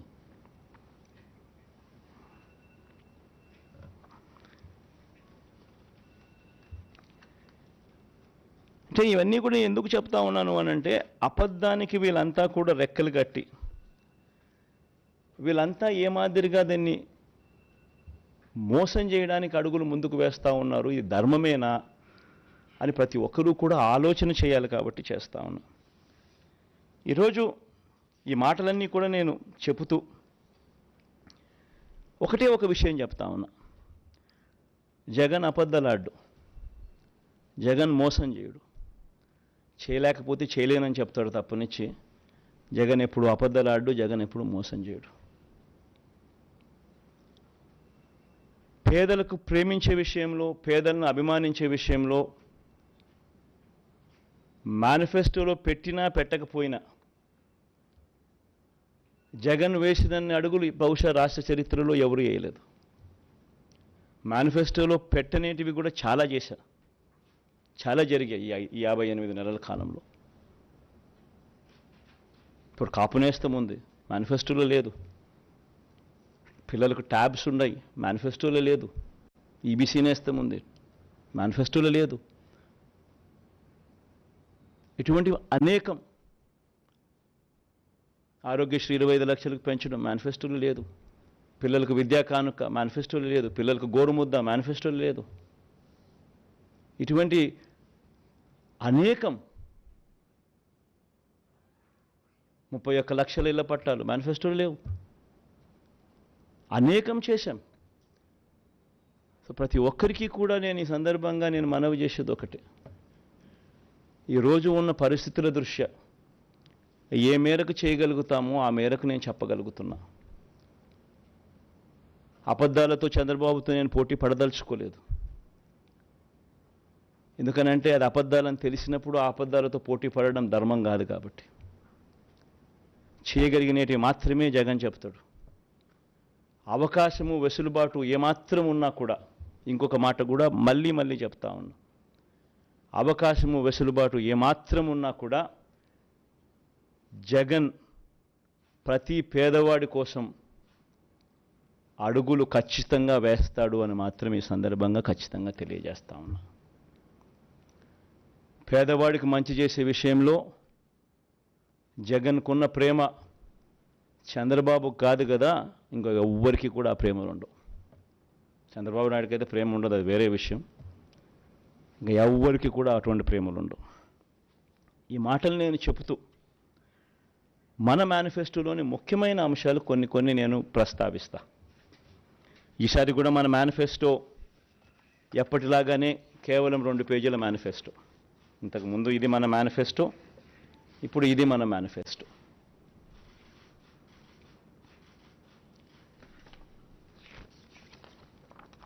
ఈ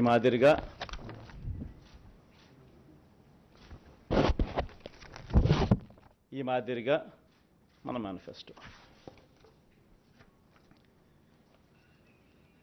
ముఖ్యమైన అంశాలు అదే కాపీ కొంచెం పెద్ద ఆల్ఫబెట్స్లో ఉంటుందని చెప్పి కొంచెం దీంట్లోకి పోతా. అదే కాపీనే, అది చిన్న సైజు అక్షరాలు, ఇది పెద్ద సైజు అక్షరాలు. గమనిస్తే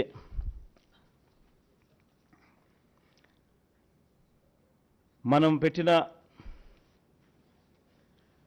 నవరత్నాలకు సంబంధించిన మనకు సంబంధించిన గమనిస్తే విద్య ముఖ్యమైన అంశాలు ఈ మాత్రం పైన చెప్తా.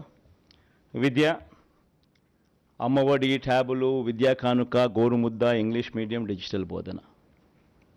వైద్యం, విస్తరించిన ఆరోగ్యశ్రీ ఇంకా విస్తరణ, ఆరోగ్య ఆసరా, విలేజ్ క్లినిక్లు, ఫ్యామిలీ డాక్టరు, 17 కొత్త మెడికల్ కాలేజీలు, జగనన్న ఆరోగ్య సురక్ష. వ్యవసాయం, రైతు భరోసా, ఆర్బీకేలు, ఉచిత పంటల బీమా, 0 వడ్డీ పంట రుణాలు, పగటిపూటే 9 గంటల ఉచిత విద్యుత్, సమయానికే ఇన్పుట్ సబ్సిడీ.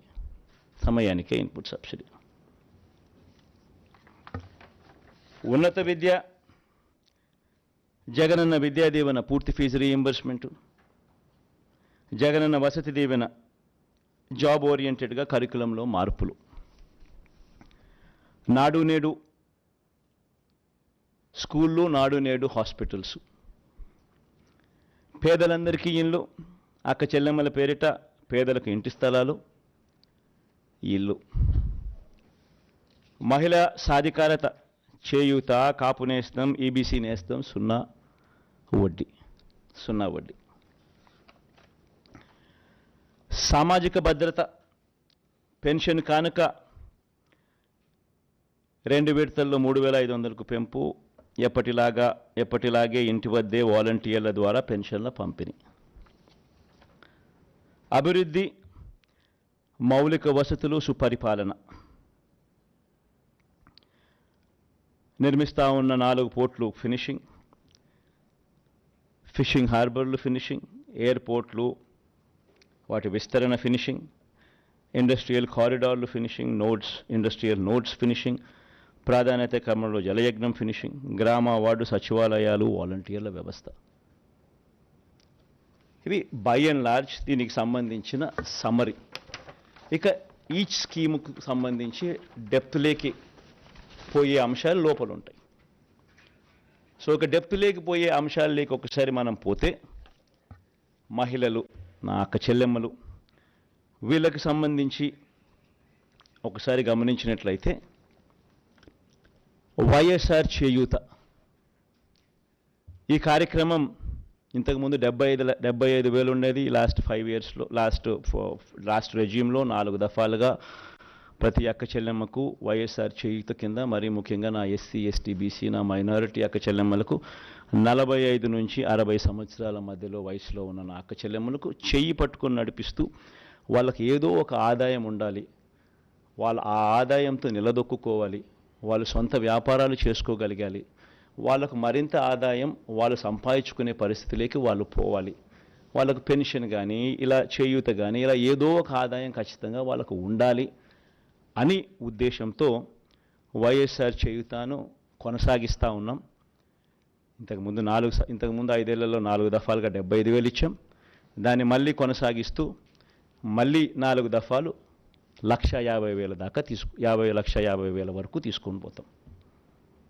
సేమ్ బెనిఫిషరీస్ను సేమ్ బెనిఫిషరీస్కు ఇంకా అది ఆగిపోకుండా ఆ స్కీమ్ మళ్ళీ చేయూత వాళ్ళని మళ్ళీ చేయబట్టుకొని ఇంకా ఎక్కువగా నడిపించే కార్యక్రమం జరుగుతుంది.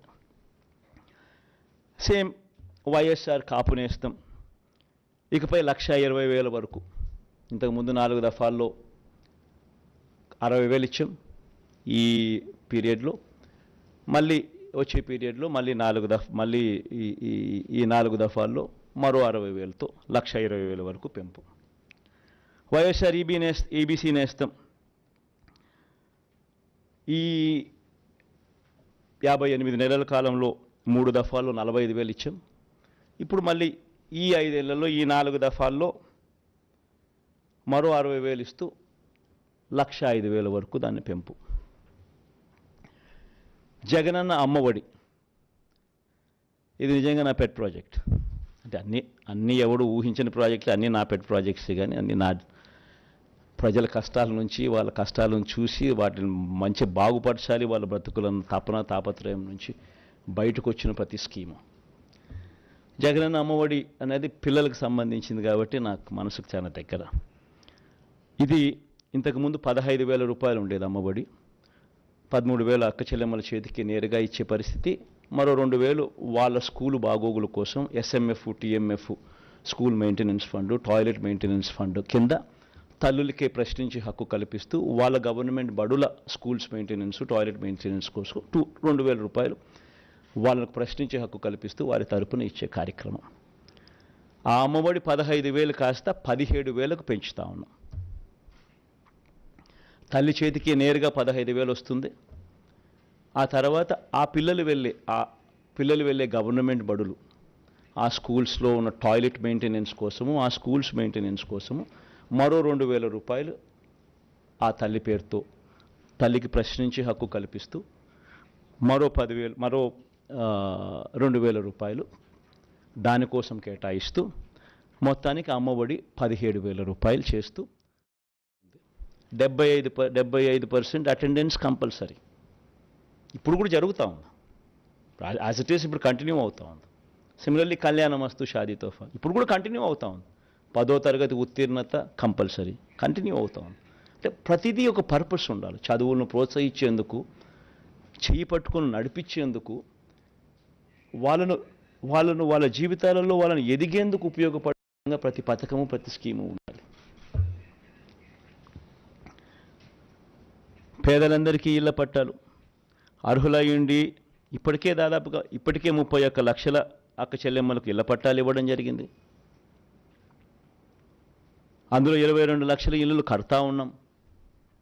ఇప్పటికీ అందులో 9.2 లక్షల ఇళ్ళు పూర్తి కూడా అయిపోయాయి. మిగతాటి వేగంగా పనులు జరుగుతూ ఉన్నాయి. ఇది వచ్చే 5 ఏళ్ళు కూడా కొనసాగుతుంది. అర్హులయ్యుండి ఇళ్ల పట్టాల కోసం దరఖాస్తు చేసుకున్న వారందరికీ కూడా ఇళ్ల స్థలాలు ఇచ్చే కార్యక్రమం కొనసాగుతుంది. ఆ బ్యాలెన్స్ ఏదైతే 10 లక్షలు ఇంకా మిగిలిపోయి ఉన్నాయో ఇల్లు కట్టడానికి ఏదైతే మిగిలిపోయి ఉన్నాయో 22 లక్షలు కడుతున్నారో 31 లక్షల ఇళ్ల పట్టాలు ఇచ్చాం. బ్యాలెన్స్ ఏదైతే మిగిలిపోయి ఉన్నాయో 10 లక్షలు ఇంకా కొంచెం ఎక్కువ వేసుకున్నా కూడా ఇంకా వాళ్ళు ఇంకా అప్లికేషన్ పెట్టుకుంటారనుకున్నా కూడా ఇప్పుడు ఇంకా కొంత ఎక్కువ వస్తాయనుకున్నా కూడా ఈ 10 లక్షలు వాళ్ళకు కూడా ఇల్లులు కట్టించే కార్యక్రమం కొనసాగుతుంది. అసలు ఈ లబ్ధిదారుల సంఖ్యలో ఒకసారి నిజంగా చూడాలి. చేయూత కార్యక్రమంలో 33 లక్షల మంది అక్క చెల్లెమ్మలు 33,15,000 మంది అక్క చెల్లెమ్మలకు ఏకంగా చేయూత ద్వారా ఇచ్చినది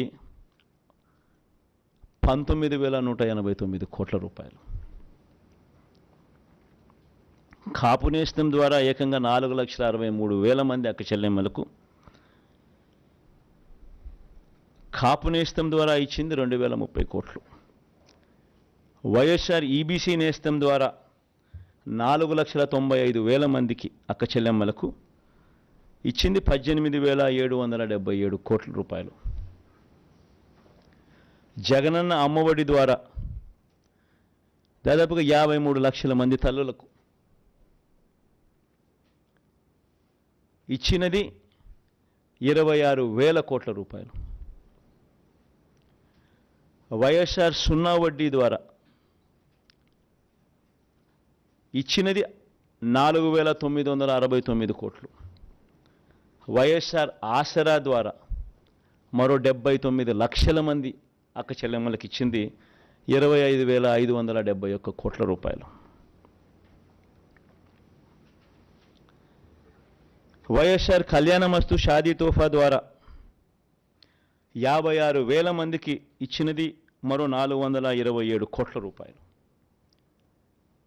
పేదలందరికీ ఇంటి స్థలాలు ఇల్లు కార్యక్రమంలో భాగంగా ఇచ్చింది 31 లక్షల మందికి ఇళ్ల పట్టాలు, అందులో 22 లక్షల మందికి ఇల్లు నిర్మించే కార్యక్రమం జరుగుతూ ఉంది. ఇవి ఇంతకుముందు నేను చెప్పిన వాటికి ఈ నెంబర్స్ మిస్ అయినాయి, మన నెంబర్స్ యాడ్ చేశా. ఇక పట్టణ గృహ నిర్మాణానికి సంబంధించి పెద్ద ఎత్తున ఎంఐజీ అనే కార్యక్రమాన్ని ఈ 5 ఏళ్లలో చేయబోతాం.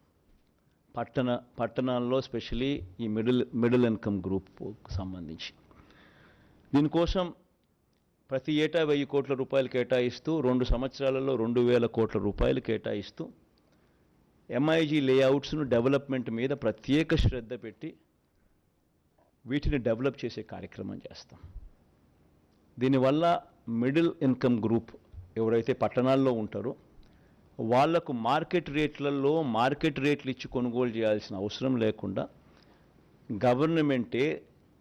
గవర్నమెంట్కు లాభం వేసుకోకుండా గవర్నమెంటు తక్కువ రేటుకే వాళ్ళందరికీ కూడా ఈ ప్లాట్స్ అవైలబిలిటీలోకి తీసుకొస్తుంది.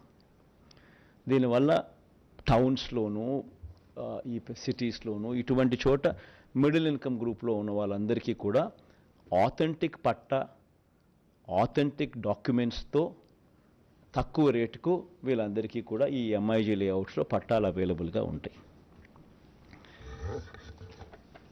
పెన్షన్ల పెంపు, అసలు ఈ పెన్షన్ల విషయం నిజంగా ప్రతి ఒక్కరూ కూడా ఆలోచన చేయాల్సిన కొన్ని అంశాలు ఉన్నాయి.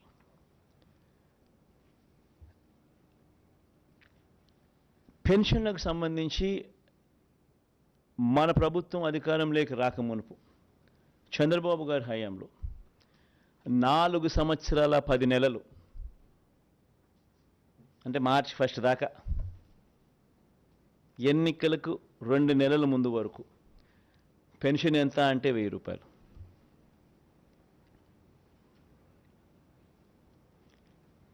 ఎన్నికలకు 6 నెలల ముందు వరకు పెన్షన్ల లబ్ధిదారులు ఎంత అంటే 39 లక్షల మంది.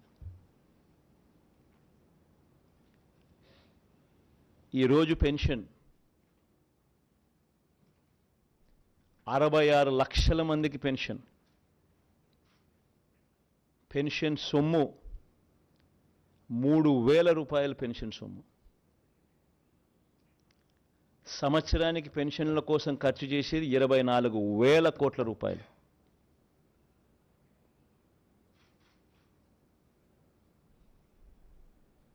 మోస్ట్ ఇంపార్టెంట్ ఆస్పెక్ట్ ఏమిటో తెలుసా? దేశంలోనే ఇంత 3,000 రూపాయలు ఇస్తా ఉన్న రాష్ట్రం కానీ, జనాభా ప్రాతిపదికన 66 లక్షల మందికి పెన్షన్ ఇస్తా ఉన్న రాష్ట్రం కానీ దేశంలో ఏది లేదు. ఇలా సంవత్సరానికి 24,000 కోట్ల రూపాయలు పెన్షన్ కోసం మనం ఖర్చు చేస్తూ ఉంటే హైయెస్ట్ ఇన్ ద కంట్రీ. తెలంగాణలో ఎంత తెలుసా? కేవలం 43 లక్షల మంది పెన్షన్ అమౌంట్ 2,000 రూపాయలు ఇచ్చేది, ఖర్చు చేసేది సంవత్సరానికి 12,230 కోట్లు.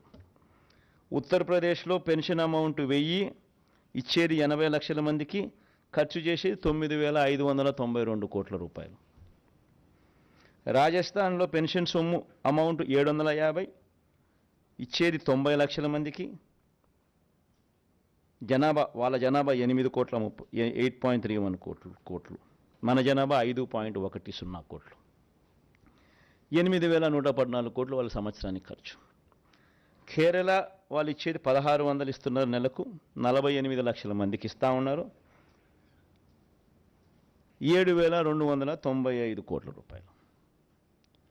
మరి దేశం కన్నా మనం ఎంత పైన ఉన్నామో ఒకసారి గమనించమని అడుగుతాం. ఈ మాట ఎందుకు చెప్తా ఉన్నానంటే, జగన్కు మనసు ఉంది, జగన్కు మానవత్వం ఉంది. అవ్వాతాతల మీద జగన్ చూపించే ప్రేమ బహుశా చరిత్రలో ఎవడూ చూపించలేదు, చూపించబోడు. ఎందుకు చెప్తా ఉన్నానంటే, పెన్షన్ల పెంపు అనే కార్యక్రమం కూడా 3,500కు పెంచుతాం. 250 రూపాయలు పెరిగేది జనవరి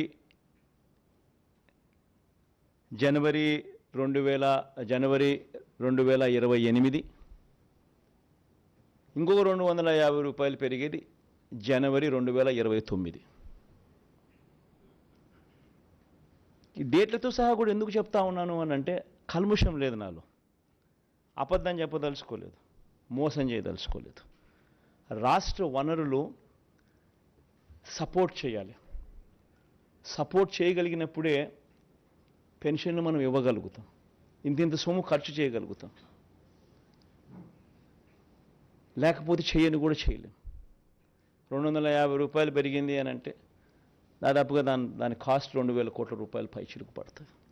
మరో 250 కోట్లు పెరిగిందంటే దాని కాస్ట్ 4,000 కోట్లకు పెరుగుతుంది సంవత్సరానికి, ప్రతి సంవత్సరం. సో సపోర్ట్ చేసే పరిస్థితి ఉండాలి. కుదుటపడి ఇప్పుడు చేస్తూ ఉన్న పథకాలతో రాష్ట్ర బడ్జెట్ కుదుటపడి మళ్ళీ కొద్దో గొప్ప వెసులుబాటు మళ్ళీ వచ్చి, ఆ కొద్దో గొప్ప వెసులుబాటును మళ్ళీ నేను అవ్వాతాతల మీద ప్రేమ చూపించే విషయంలో కొంచెం మళ్ళీ డిస్ట్రిబ్యూట్ చేసే పరిస్థితి వచ్చేది ఎప్పుడు అని అంటే, అది లాస్ట్ 2 ఇయర్స్లో మాత్రమే వచ్చే పరిస్థితి కనిపిస్తూ ఉంది. కాబట్టి ఈ నెంబర్స్ కూడా అప్పుడు ఇస్తాను అని చెప్పి కూడా ఖచ్చితంగా చెప్తా ఉండా.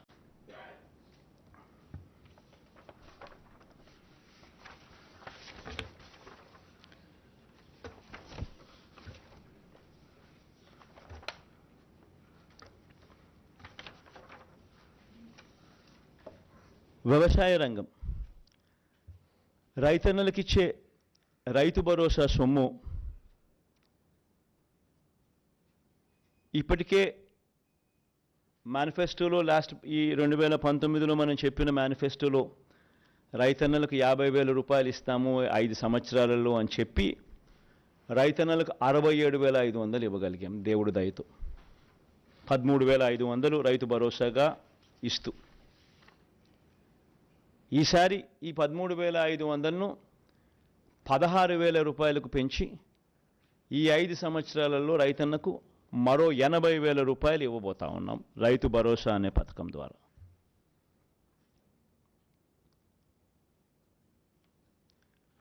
దీనివల్ల 5 ఏళ్లలో రైతుల సంక్షేమం కోసం దాదాపుగా 53 లక్షల మంది రైతన్నలకు దీనివల్ల మంచి జరుగుతుంది. ఇప్పుడు జరుగుతూ ఉన్నట్టుగానే ఈ కార్యక్రమం కొనసాగుతుంది. కొనసాగే ఈ కార్యక్రమం 13,500 నుంచి 16,000కు పెంచి ఇవ్వడం జరుగుతుంది. ఇప్పుడు ఇస్తా ఉన్నట్టుగానే 3 దఫాల్లో సంవత్సరానికి ప్రతి సంవత్సరం 3 దఫాలుగా ఇప్పుడు ఇస్తా అన్నట్టుగానే జరుగుతుంది. పంట వేసే సమయంలో, పంట కటింగ్ సమయంలో, మళ్ళా సంక్రాంతి సమయంలో అదే మాదిరిగానే జరుగుతుంది.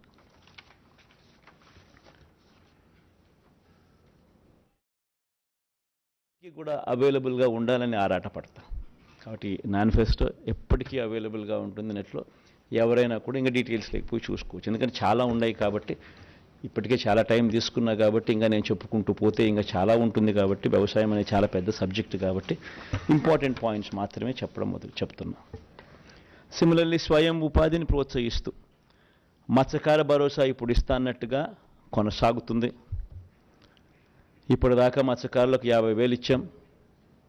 ఈ 58 నెలల కాలంలో, వచ్చే 58 నెలల కాలంలో కూడా మరో 50,000 ఇస్తూ దాన్ని 1,00,000 దాకా తీసుకొని పోతాం.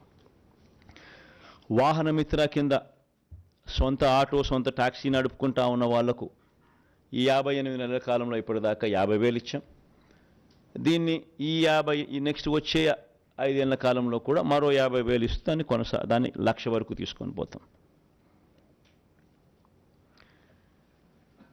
దీనివల్ల మత్స్యకార భరోసా వల్ల దాదాపుగా 2,43,000 మందికి మత్స్యకారులకు కుటుంబాలకు మంచి జరిగిస్తూ 538 కోట్ల రూపాయలు ఇవ్వడం జరిగింది. సిమిలర్గా ఈ వాహన మిత్ర కార్యక్రమం ద్వారా 5 ఏళ్లలో 2,76,000 మందికి మంచి జరిగిస్తూ 1,300 కోట్ల రూపాయలు వాళ్ళకి ఇవ్వడం జరిగింది. ఇదొకటే కాకుండా ఈ ఆటో, ట్యాక్సీ, స్వయం ఉపాధి రంగంను ప్రోత్సహిస్తూ సొంత టిప్పరు, సొంత లారీ నడిపే వారికి కూడా ఈ పథకాన్ని విస్తరింపజేస్తా ఉన్నాం. Not only auto, not only taxi, not only ఈ మ్యాక్సీ క్యాబ్, బట్ సొంత టిప్పర్లు, సొంత లారీ డ్రైవర్లు, సొంత లారీలు నడిపే వాళ్ళకు కూడా, డ్రైవర్లకు కూడా ఇది వర్తింపజేస్తా ఉన్నాం. అంతేకాకుండా auto, maxi cab, taxi, tipper, lorry డ్రైవర్లు ప్రమాదవశాత్తు మరణిస్తే వాళ్ళందరినీ కూడా రిజిస్ట్రేషన్ చేసి ఐడి కార్డులు ఇచ్చి వాళ్ళ కోసం బీమా కింద 10 లక్షల రూపాయల దాకా ప్రమాదవశాత్తు వాళ్ళు మరణిస్తే అది కూడా తీసుకొచ్చే కార్యక్రమం చేస్తా ఉన్నాం. ఇదొకటే కాకుండా స్వయం ఉపాధిని ఈ రంగంలో ప్రోత్సహిస్తూ ఆటో, ట్యాక్సీ, లారీ కొనుగోలు కోసం బ్యాంకుల నుంచి వాళ్ళు రుణాలు తెచ్చుకుంటే ఆ రుణాల మీద 3 లక్షల వరకు వాటిపై 6% వడ్డీకి భారం మాత్రమే వాళ్ళకు ఉండేలా, అంటే ₹1 వడ్డీ భారం మాత్రమే వాళ్ళకు ఉండేలా మిగతా వడ్డీని ప్రభుత్వమే ఇంట్రెస్ట్ సబ్వెన్షన్ కింద తీసుకుంటుంది. న్యాయవాదులకు లోన్ నేస్తం ఇప్పుడు ఇస్తా ఉన్నట్టుగానే కంటిన్యూ అవుతుంది.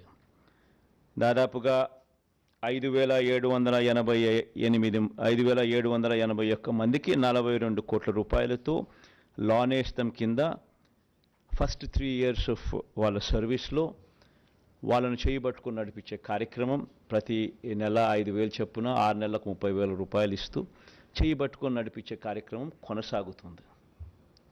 ఇదే రకంగానే 3 ఏళ్ళు ఎవరైనా కూడా కొత్త వాళ్ళు వస్తూ ఉంటారు. 3 ఏళ్ళు కంటిన్యూ అవుతుంది. 3 ఏళ్ళ వరకు చేయబట్టుకుని నడిపించే కార్యక్రమం జరుగుతుంది. చేనేత కార్మికులకు ఈ 5 సంవత్సరాలలో దాదాపుగా 1,20,000 మందికి మంచి జరిగిస్తూ ఈ 5 సంవత్సరాలలో 1,20,000 రూపాయలు ఇవ్వగలిగాం దేవుడి దయతో. ఈ పథకాన్ని మళ్ళీ ఈ 5 సంవత్సరాలలో కూడా మళ్ళీ దీన్ని కొనసాగిస్తూ మరో 1,20,000 రూపాయలకు, అంటే 2,40,000 వరకు తీసుకొని పోయి ఈ పథకాన్ని కొనసాగిస్తాం.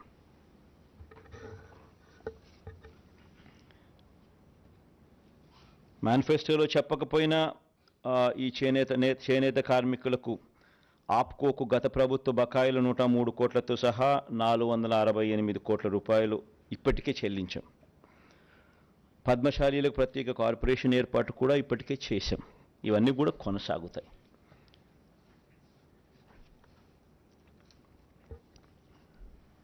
యువత ఉపాధికి సంబంధించి రాష్ట్రంలో స్కిల్లింగ్ మీద ప్రత్యేకమైన ధ్యాస శ్రద్ధ పెట్టబోతా ఉన్నాం. ప్రతి నియోజకవర్గం ఒక యూనిట్ కింద తీసుకొని అక్కడ ఒక స్కిల్ హబ్ నెలకొల్పుతాం. ఆ skill hub will be an integration of ITI, diploma, polytechnic, ITI and drop outs ముగ్గురును కలిపి ఒకే ప్లాట్ఫామ్లోకి తీసుకొని వచ్చి ఒక స్కిల్ హబ్ కింద దాన్ని తయారు చేసి దానివల్ల వర్క్ ఎఫిషియన్సీ పెరుగుతుంది, వర్క్షాప్స్ ఎఫిషియన్సీ పెరుగుతుంది, టీచర్ల ఎఫిషియన్సీ పెరుగుతుంది, స్టాఫ్ ఎఫిషియన్సీ పెరుగుతుంది, లార్జర్ ఫుట్ఫాల్స్ ఉంటాయి. ఇవన్నీ కొన్ని అడ్వాంటేజెస్ చాలా ఉన్నాయి.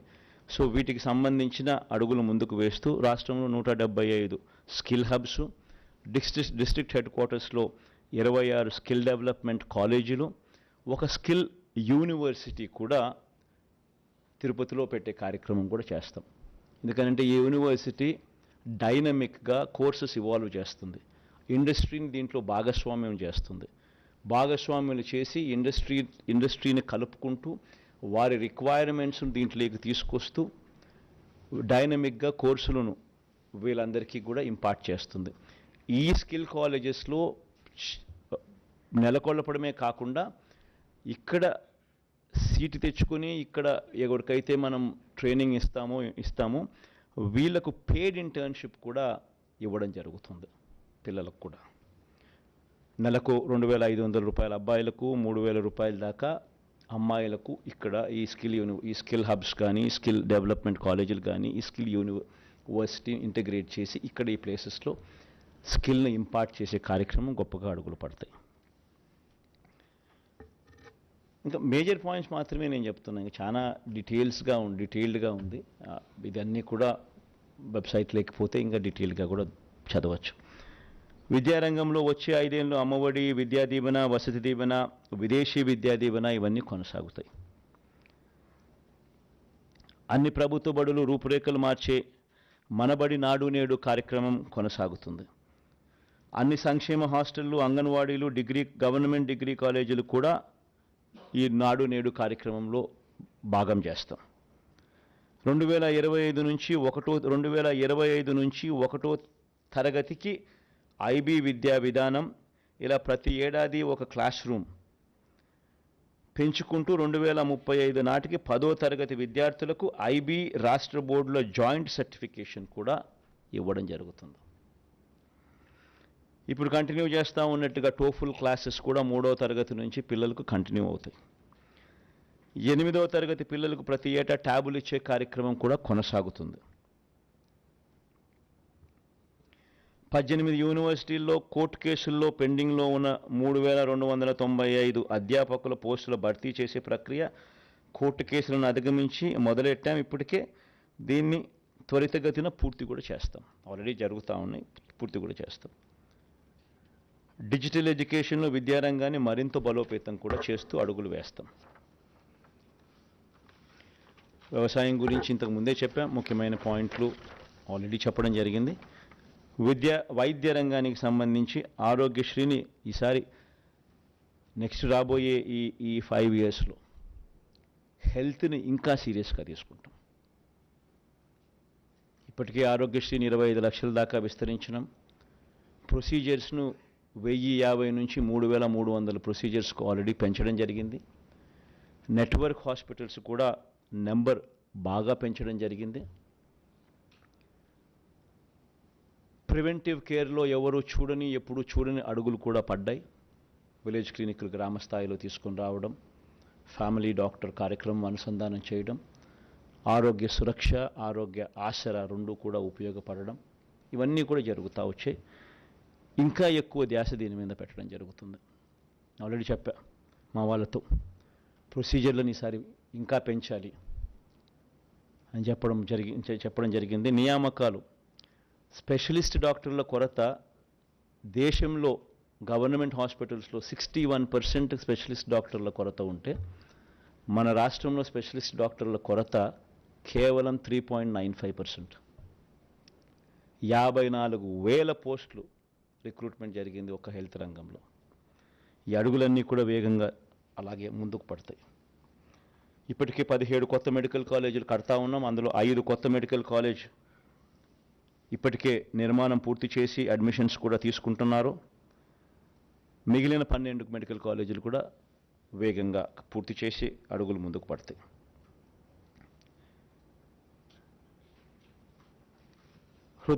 హార్ట్ సంబంధించి విశాఖ, గుంటూరు, కర్నూలులో 3 వైద్య హబ్లు, గుంటూరు, కర్నూలు, విశాఖ, కడప, కాకినాడ, అనంతపురంలో క్యాన్సర్ కేర్ సెంటర్లు,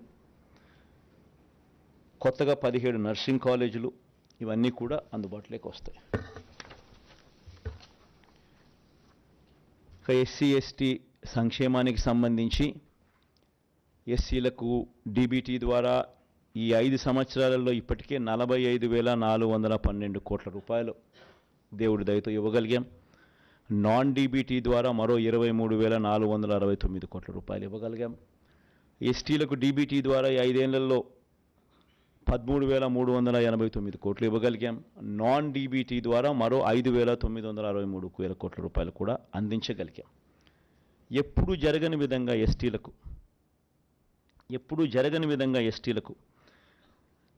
3,22,000 ఎకరాలను ROFR కింద డీకేటీ పట్టాల కింద పంచడం జరిగింది. 1,54,000 కుటుంబాలకు ఎస్టీలకు మంచి జరిగిస్తూ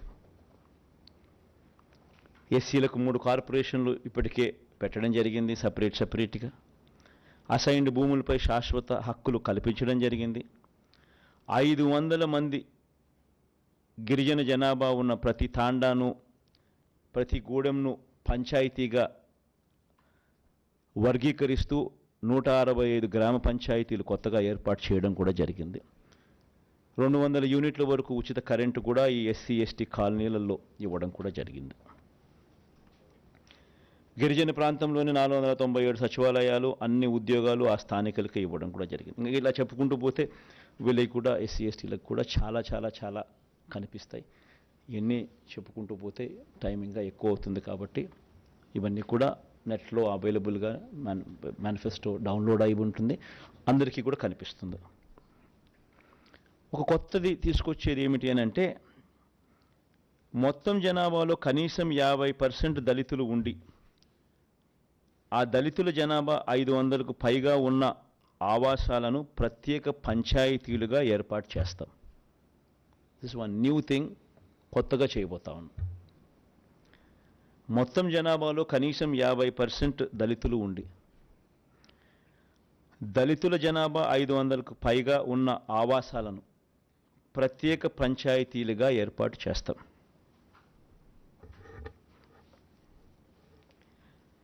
క్రిస్టియన్ మైనారిటీలకు, ముస్లిం మైనారిటీలకు, హిందూ దేవాలయాలకు ఇప్పుడు జరుగుతూ ఉన్నటువన్నీ కూడా కొనసాగుతాయి. కొత్తగా ఒకటి తీసుకొచ్చేది ఏమిటంటే, దేవాలయాల నిర్వహణకు ప్రత్యేక నిధి తీసుకొస్తాం. అంటే అన్ని ప్రార్థనా స్థలాలు, beat masks, beat churches, beat దేవాలయాలు ఆల్రెడీ జరుగుతూ ఉంది, మిగతా వాటికి కూడా తీసుకొస్తాం. బీసీ సంక్షేమం గురించి కూడా ఇదే మాదిరిగానే ఇప్పటికే డీబీటీ ద్వారా 1,28,000 కోట్లు, నాన్ డీబీటీ ద్వారా మరో 53,000 కోట్ల రూపాయలు బీసీ సంక్షేమం కోసం ఖర్చు చేశాం. ఇంక నేను సామాజిక న్యాయం గురించి చాలా సందర్భాల్లో నేను చెప్తా వస్తూ ఉన్న కంటెంట్ అంతా ఉంది కాబట్టి మళ్ళీ రిపీట్ చేయడం ఎందుకని చెప్పి ఇదంతా కూడా నేను మళ్ళీ ముందుకు పోవడం లేదు. ఇవంతా కూడా నెట్లో అవైలబుల్గా ఉంది. ఈ జగనన్న, నాయి బ్రాహ్మణులకు, వీళ్ళందరికీ కూడా మనం ఏదైతే చేస్తూ ఉన్నామో అవన్నీ కూడా నెట్లో అవైలబుల్గా పెట్టాం. మేనిఫెస్టోలో కూడా ప్రత్యేకంగా వాళ్ళని చేర్చడం జరిగింది.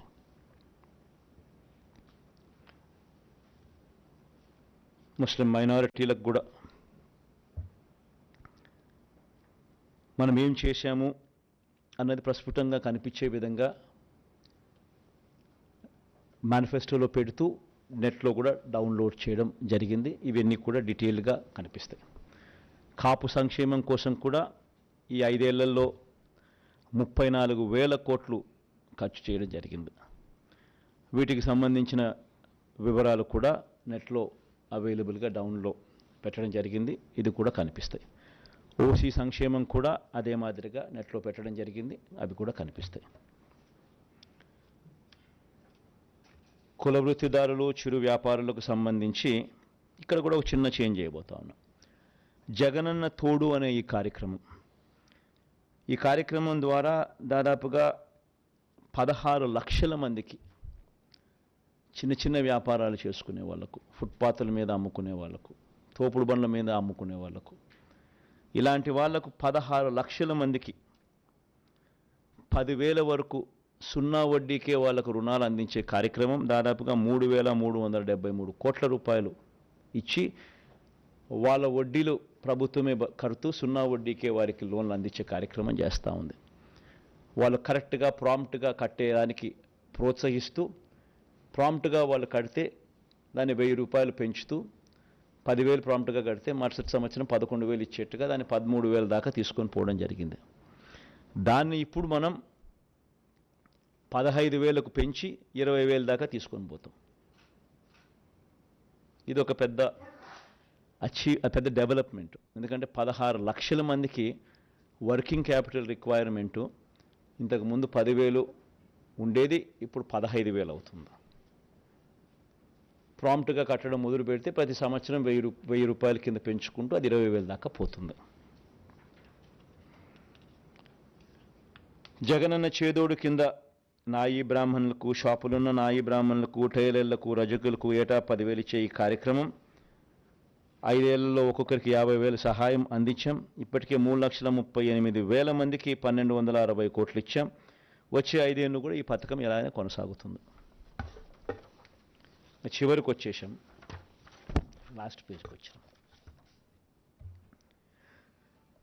ప్రభుత్వ ఉద్యోగులకు సంబంధించి వీరందరికీ కూడా ఏమేం చేశాము అనేది క్లియర్ కట్గా ఆల్రెడీ మేనిఫెస్టోలో పెట్టడం జరిగింది. వీళ్ళందరినీ కూడా నెట్లో కూడా డౌన్లోడ్ కూడా అవైలబుల్గా ఉన్నాయి. వచ్చే 5 ఏళ్లలో జగనన్న విదేశీ విద్యా దీవెనకు ఎంపిక కాని ప్రభుత్వ ఉద్యోగుల పిల్లలకు ఈ ఏడాది నుంచి విదేశీ విద్యకు వారు తీసుకున్న రుణంలో 10 లక్షల వరకు పూర్తి వడ్డీని కోర్సు పూర్తయ్యే వరకు లేదా గరిష్టంగా 5 ఏళ్ల పాటు ప్రభుత్వమే భరిస్తుంది. This one big event, big కార్యక్రమం ఎంప్లాయీస్కు. ఇంకొక బిగ్ థింగ్ ఏంటంటే 25,000 వరకు జీతం పొందే ఆప్కాస్ అంటే అవుట్సోర్సింగ్ కార్పొరేషన్లో పనిచేస్తూ ఉన్న వాళ్ళు 25,000 వరకు ఎవరైతే జీతం పొందుతూ ఉన్నారో అంగన్వాడీలు, ఆశా వర్కర్లు, అవుట్సోర్సింగ్ ఉద్యోగుల కుటుంబాలకు విద్యా వైద్యం ఇళ్లకు సంబంధించిన అన్ని నవరత్నాల కార్యక్రమాలు వీళ్ళకు కూడా వర్తిస్తాయి.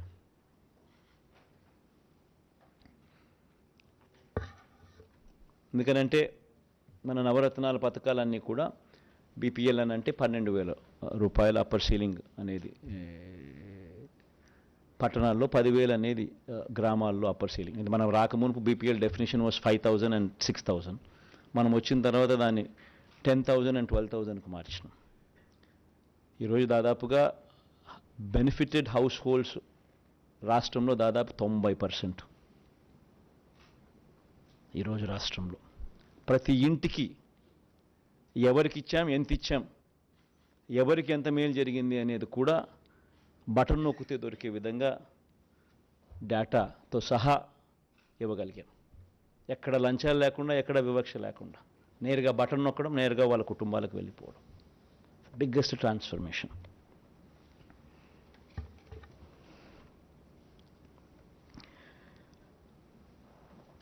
జీవన బీమా కూడా, వైఎస్ఆర్ జీవన బీమా కూడా గిగ్ వర్కర్లను కూడా ఈ స్విగ్గీ, ఈ జొమాటో, ఈ అమెజాన్ వంటి సంస్థల్లో డెలివరీ బాయ్స్కు ప్రమాదవశాత్తు మరణిస్తే వాళ్ళకు కూడా 5 లక్షల బీమా కల్పించే కార్యక్రమం వాళ్ళని కూడా తీసుకొస్తా ఉన్నాం. కొత్తది వైఎస్ఆర్ బీమా పథకంలోకి వాళ్ళని కూడా తీసుకొస్తా ఉన్నాం. మౌలిక సదుపాయాలకు సంబంధించి ఇంతకుముందు నేను చెప్పినట్టుగా 4 పోర్ట్లు కడతా ఉన్నాం, 4 పోర్ట్లు పూర్తి చేస్తాం. 10 ఫిషింగ్ హార్బర్లు కడతా ఉన్నాం, 6 ఫిష్ ల్యాండింగ్ సెంటర్లు కడతా ఉన్నాం. 4 పోర్ట్లలో 3 పోర్ట్లు రాష్ట్ర ప్రభుత్వమే కడతా ఉంది, 1 పోర్టు ప్రైవేట్గా డెవలప్ అవుతూ ఉంది. దీనికి అయ్యే ఖర్చు దాదాపు 20,000 కోట్లు. 10 ఫిషింగ్ హార్బర్లు, 6 ఫిష్ ల్యాండింగ్ సెంటర్లకు అయ్యే ఖర్చు 4,500 కోట్లు. ఇవన్నీ కూడా పూర్తవుతాయి. భోగాపురం అంతర్జాతీయ ఇంటర్నేషనల్ ఎయిర్పోర్ట్ వేగంగా కూడా పనులు జరుగుతూ ఉన్నాయి. ఇప్పటికే వాయువేగంతో పనులు జరుగుతూ ఉన్నాయి. ఇది కూడా మరో 18 నెలల్లో పూర్తవుతుంది. ఇది కూడా వచ్చే 5 సంవత్సరాలలో సురక్షిత తాగునీరుపై ప్రత్యేకమైన ధ్యాస పెడతాం. ఎందుకనంటే ఇది సీరియస్గా వాటర్ గ్రిడ్ను కనెక్ట్ చేస్తూ స్పెషలీ ఈ కంటామినేటెడ్ వాటర్ అనేది రిమూవ్ చేస్తూ ఈ కార్యక్రమానికి already we have completed this task. Palasa, Ichchapuram ఈ ఏరియాస్లో 785 కోట్ల రూపాయలతో ఈరోజు కంటామినేషన్ లేని సర్ఫేస్ వాటర్ తీసుకొని వచ్చి వాళ్ళకు కిడ్నీ సమస్యలు ఉన్న ప్రాంతానికి మేలు జరుగుతూ ఉంది. వెలుగొండ ప్రాజెక్టు 2 టన్నులు పూర్తయిపోయాయి కాబట్టి ప్రకాశం జిల్లాకు సంబంధించిన ఈ ఫ్లోరైడ్ బాధిత ప్రాంతాలకు ఊరట కలుగుతుంది, మంచి జరుగుతుంది. వీటిని అన్నింటినీ ఒక గ్రిడ్ ద్వారా కనెక్ట్ చేసి ఈ ప్రాంతాలకు శాశ్వత మేలు జరుగుతుంది. ఈస్ట్ వెస్ట్ గోదావరిలో కూడా ఈ ఆక్వా ప్రాంతంలో అంతా కూడా ఈ వాటర్ కంటామినేషన్ వల్ల కూడా సమస్యలు ఉన్న వాటిని కూడా ఈసారి పరిష్కరించే దిశగా ప్రత్యేకమైన ధ్యాస కూడా పెట్టడం జరుగుతుంది. రోడ్ల మరమ్మతులు, అభివృద్ధిపై కూడా ప్రత్యేక దృష్టి పెడతాం. ఇన్ఫ్యాక్ట్ రోడ్ల మరమ్మతులు కూడా చూస్తే గత 2024లో వైఎస్ఆర్ కాంగ్రెస్ పార్టీ ప్రభుత్వం మళ్ళీ ఏర్పడగానే విశాఖ పరిపాలనా రాజధానిగా పాలన సాగుతుంది. రాష్ట్ర అభివృద్ధికి గ్రోత్ ఇంజిన్లా పనిచేసేలా విశాఖను అభివృద్ధి చేస్తాం. అమరావతిని శాసన రాజధానిగా, కర్నూలును న్యాయ రాజధానిగా కూడా అభివృద్ధి చేస్తాం. జలయజ్ఞంకు సంబంధించి జలయజ్ఞం ప్రాజెక్టులు ప్రాధాన్యత క్రమంలో పూర్తి చేసే విధంగా అడుగులు వేస్తూ పోతాం. ఇప్పటికే ప్రాధాన్యత క్రమంలో భాగంగానే రిజర్వాయర్ల కెపాసిటీస్ అన్నీ కూడా పెంచుకుంటూ పోయాం. చిత్రావతి అయితేనేమి, వెలుగొండ పూర్తి చేయడం అయితేనేమి, 2 టన్నులు పూర్తి చేయడం అయితేనేమి, అవుకు 2 టన్నులు పూర్తి కావడం అయితేనేమి, ఇవన్నీ కూడా ఇప్పుడు రాయలసీమ లిఫ్ట్ కూడా పూర్తి చేయబోయే కార్యక్రమం అయితేనేమి, పోలవరం పూర్తి చేసే కార్యక్రమం అయితేనేమి, ఇవన్నీ ప్రణాళికాబద్ధంగా పూర్తి చేసే దిశగా అడుగులు వేస్తాం. వచ్చే 5 ఏళ్లలో పోలవరం ప్రాజెక్టును పూర్తి చేస్తాం. 17 మెడికల్ కాలేజీల నిర్మాణం పూర్తి చేస్తాం. నిర్మాణంలో ఉన్న 4 పోర్ట్లు, 10 ఫిషింగ్ హార్బర్లు, 6 ఫిష్ ల్యాండింగ్ సెంటర్లను పూర్తి చేస్తాం. భోగాపురం ఇంటర్నేషనల్ ఎయిర్పోర్ట్ పూర్తి చేస్తాం. ప్రభుత్వ బడులు, హాస్టళ్ళు, అంగన్వాడీలు, ఆసుపత్రుల్లో నాడు నేడు కార్యక్రమం పూర్తి చేస్తాం.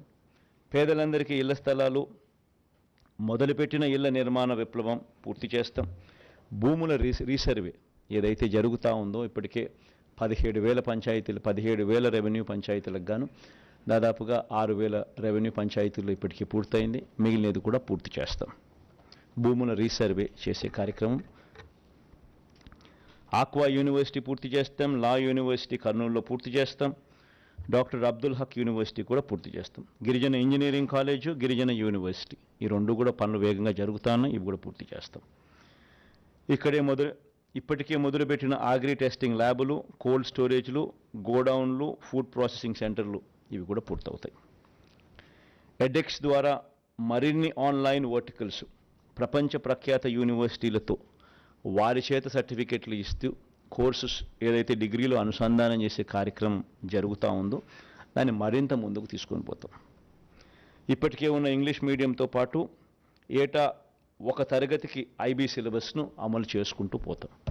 ఇవన్నీ వచ్చే 5 ఏళ్లలో కూడా పూర్తి చేస్తాం, అడుగులు వేస్తాం. చాలాసేపు మాట్లాడా. Thank you for patient hearing.